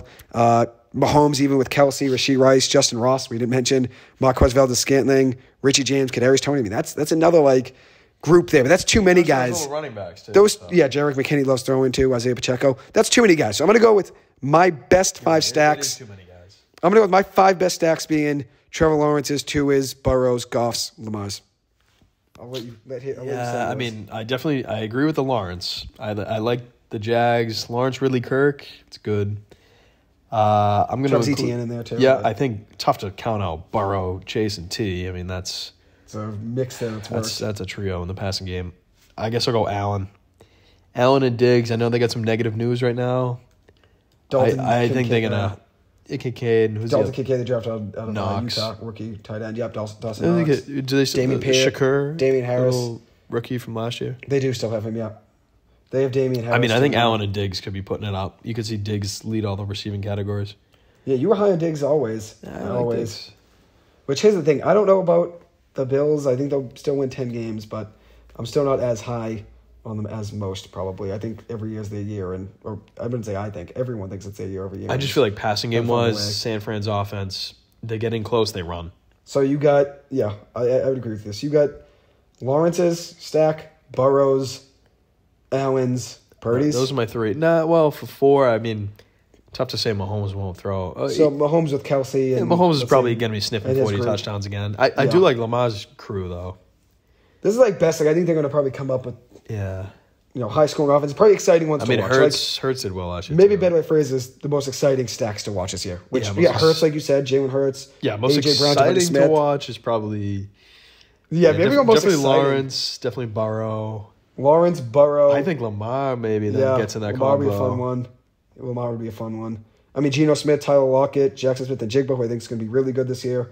DK Metcalf, Kirk Cousins, Justin Jefferson, Jordan Addison, Rodgers with Wilson, Garrett Wilson, Nicole Hardman, and Alan Lazard. Those are all just some to name there. And obviously Josh Allen, like you said, with Diggs, Davis, Kincaid. They've solid, obviously, offense as well. Besides those guys. Maybe Jordan Love, Christian Watson, and Dobbs. Yeah, you'd hope for your sake. Aaron Jones, A.J. Dillon. Yeah, most exciting, I guess, is the best way to put it. Because, Lawrence, Ridley, and Kirk probably won't combine for more touchdowns than Mahomes with Mahomes' offense. Mahomes probably throw 45 touchdowns, 42 touchdowns. Maybe, though. Lawrence might. Lawrence actually might. If Lawrence goes for MVP. I'll say this. Goff and St. Brown connect for more touchdowns probably than, let's say, Lawrence and Ridley. They might combine for 8. I think Lawrence and Ridley could go 10 or 11. But Goff and St. Brown, I don't think they're going to have more than Mahomes and Kelsey. No, yeah. So sure. I guess we'll say most exciting ones to watch. And it's tough to put them in order. So we're just naming them, I guess, to some degree. But I did put mine in order, but at the same time, it's hard to put 1 through 5 on those. It is, yeah. But it's an exciting league. Look at all these great matchups there, yeah. Or I shouldn't say matchups, I guess tandems between, quarterback, wide receivers. But I guess we didn't include running backs in there. But if you include running backs, it's makes it even crazier. Travis Etienne and obviously Joe Mixon, Jahmyr Gibbs, like you said. Mahomes with Isaiah Pacheco. Josh Allen with your boy James Cook. Cook. James Cook. Dame Harris, yeah. Hurts with your boy DeAndre Swift. I mean, a lot in there. A lot in there. But, so that was obviously a fun one to do there. I thought that would be a good DJ segment. Waller, I don't see him. Yeah, DJ Waller would be a good one. I didn't think, because here's the thing, with the Giants' offense, it's really hard to predict who the top receiver is going to be. I think Waller will end up getting a lot of targets. He's a tight end. Saquon, He lines up in the slot. He's been leading the Giants in receptions in 3 of the last 4 years because he was hurt 1 year. But if you look at the Giants' offense, though, Isaiah Hodgins, Paris Campbell, Wan'Dale Robinson, Jalen Hyatt, Darius Slayton, which I think Slayton ends up being that one right now. Slayton or Hyatt, I'm leaning to be the number 1 receiver in the Giants' offense. Wide receiver, we're speaking. Maybe. I'm going to lean Slayton or Hyatt as the way things stand now. I think last year he had a great connection with Isaiah Hodgins. I think he still has that connection, but I think there's going to be some other guys in the mix, obviously. And I shouldn't say I think. There are other guys in the mix, so it's going to be harder for that connection to be the number 1. But we'll see. One last thing I want to mention in here, which is a question thrown in from Easy E. So shout out Easy E. Would you rather watch your team on offense or defense? And that's a good question here for a segment. Figure that'd be a good one to end on, which Easy E gave us that question a couple weeks ago, and I figured, hey, why not? We'll talk about it whenever we get here, and here we are now. So what would you rather watch, your team on offense or your team on defense? Well, the Patriots, the defense is our weapon, so give me the defense. I'll watch Judon rip someone's head off, pick 6. I mean, they had a ton of pick 6s last year. I also had the Pats in fantasy in both my leagues, and they were my secret weapon there. They were top. Which you killing it. I didn't shy away from any matchup. Toss them out there. Yeah, you kept them in versus the Bills, didn't you? Marcus Jones. You kept them in versus the Bills or like the Bengals? You kept them in against everybody. I think you did against like a really Actually, I might have sat them against maybe the Bills. You might have sat them. But I think you might have sat them against a good offense. You did start them against a good offense. I can't remember who though. Yeah, for right now the Pats it's defense, but when we had Brady and you feel like every time we get the ball we're going to score, it comes in ebbs and flows. I'm sure if you're a Bengals fan you want to watch Burrow chuck it down to Chase. Yeah. Right, Chiefs, they probably want to watch the offense. Right now, I'd rather watch the Pats on defense. I'd rather watch the Giants on offense. When you look at the Giants offense, a lot of speed, a lot of threats there on the offense to score. I already mentioned 10 of them. But I'll just name a couple really quick again. You got Daniel Jones. I think he takes another step up this year. Saquon Barkley back again. Darren Waller a great addition. Paris Campbell, Jalen Hyatt. That's just going to be a really good offense to watch, considering Daniel Jones has never had this many weapons at receiver. And honestly, in general, not even just receiver, just in general, he hasn't had this many weapons on offense. Whether it's tight end, running back. The other thing that goes into my viewing preference, what's the most electric play that can happen? It's a defensive pick six, big sack. I guess a punt return touchdown too. A punt return touchdown is pretty awesome. You're not going to want to watch team special teams. It's so rare. What was there only? The Giants. Marcus Jones had a punt return touchdown. Was that the only one in the league? There wasn't many last year. I think one led the league. His was definitely the first one. I think it was like week 9. I don't think anybody probably had 2 last year. I doubt it. But yeah, I would say. I guess here's the thing. Let's say you're Clemson football, right? A few years ago. Let's say another Trevor Lawrence days. Let's just say in general, Clemson football is typically evenly talented on offense and defense. Yeah. Or any team for that matter. If the team's offensively and defensively both sound and even, what would you rather watch? A team at offense or defense? I guess offense, but sometimes you feel like if the defense is really good, you're putting the pressure on the other team more when your defense is getting stops. I'd say when your team's automatic on defense, it's like 3 and out, sacks, like interceptions. It's unreal to watch. It's like big hype, and they get energized. Yeah, and a sack makes a big difference in the game, changes momentum. People go nuts. Like, you know what I mean? Right. It adds. When the defense gets a big stop and comes off the field, the offense is energized. If the offense doesn't score, the defense has to go out there on a 3 and out. They got to create their own energy, so it's a little different. So I'm gonna roll. I guess in that way, roll defense to some regard. But for the Giants, I'm gonna go offense. I mean, it is an offensive sport. They tilt all the rules to offense. They want scoring. You want touchdowns. Always. Like the high paid players are on offense. It's obviously offense is what TV wants. 100%. In the NFL today, it's all pass game because they want high scoring games, 50-point games, 40. There's no equivalent to the quarterback position on defense either. Like, no, you're right. Let's face 100%. As for the Eagles, which Easy is an Eagles fan, what would you say he would rather watch in your opinion? If you're an Eagles fan, what would you rather watch? I think the defense is good. Like, honestly, the defense is there. They get a lot of sacks too, so it's not just like any other James defense. Bradbury, Darius Slay, Fletcher Cox. They led the league in sacks, right? Like every 2 dropbacks, they were dropping the quarterback except the Super Bowl.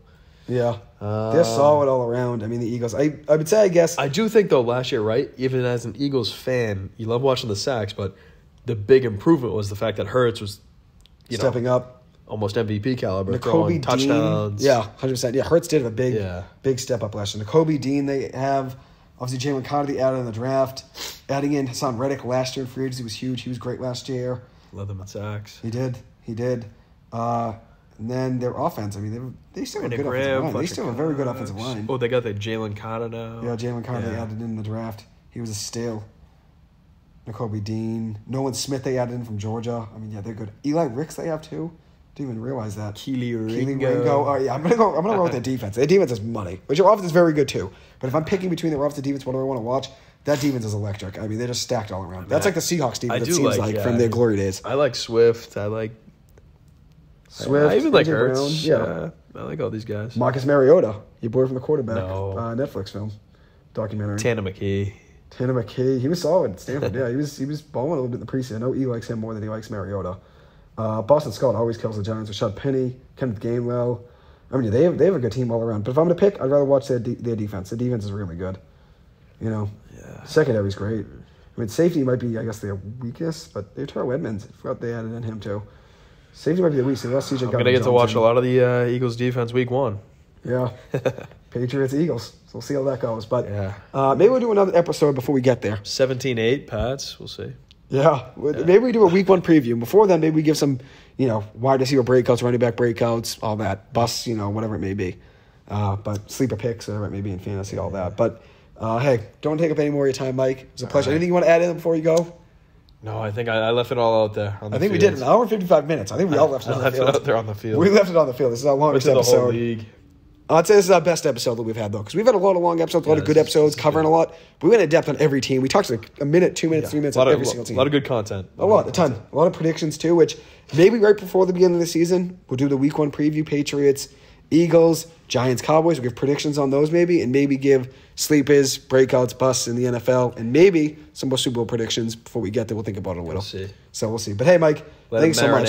Yeah, absolutely. We'll let it sit for the next week before we get there. Next Thursday night, though. So a week from tomorrow, Thursday Night Football, opening up for the season. It is Detroit, Kansas City, right? So yeah, fun one to watch, obviously. Some high-scoring offense, maybe both ways. Yeah, we'll see. Jameer Gibbs, baby. So we'll see how that goes. But anyways, thank you guys so much. He's going to let down?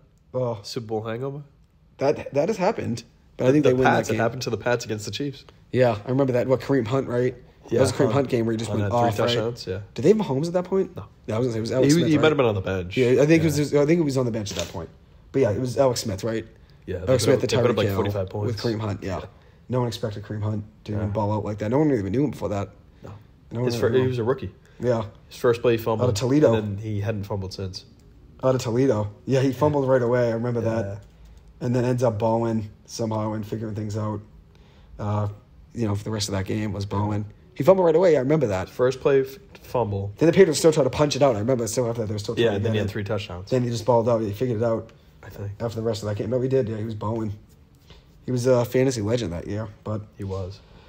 Anyways, Mike, thank you so much for coming on. Much appreciated. Always a pleasure, isn't it? The sports guru, Mike Hurley, the best in the business. Here he is, giving you his thoughts on everything always. NFL, NBA, NHL, MLB, save college the football. episode. Save it for your bats. Save it. Why not? We'll be back next week.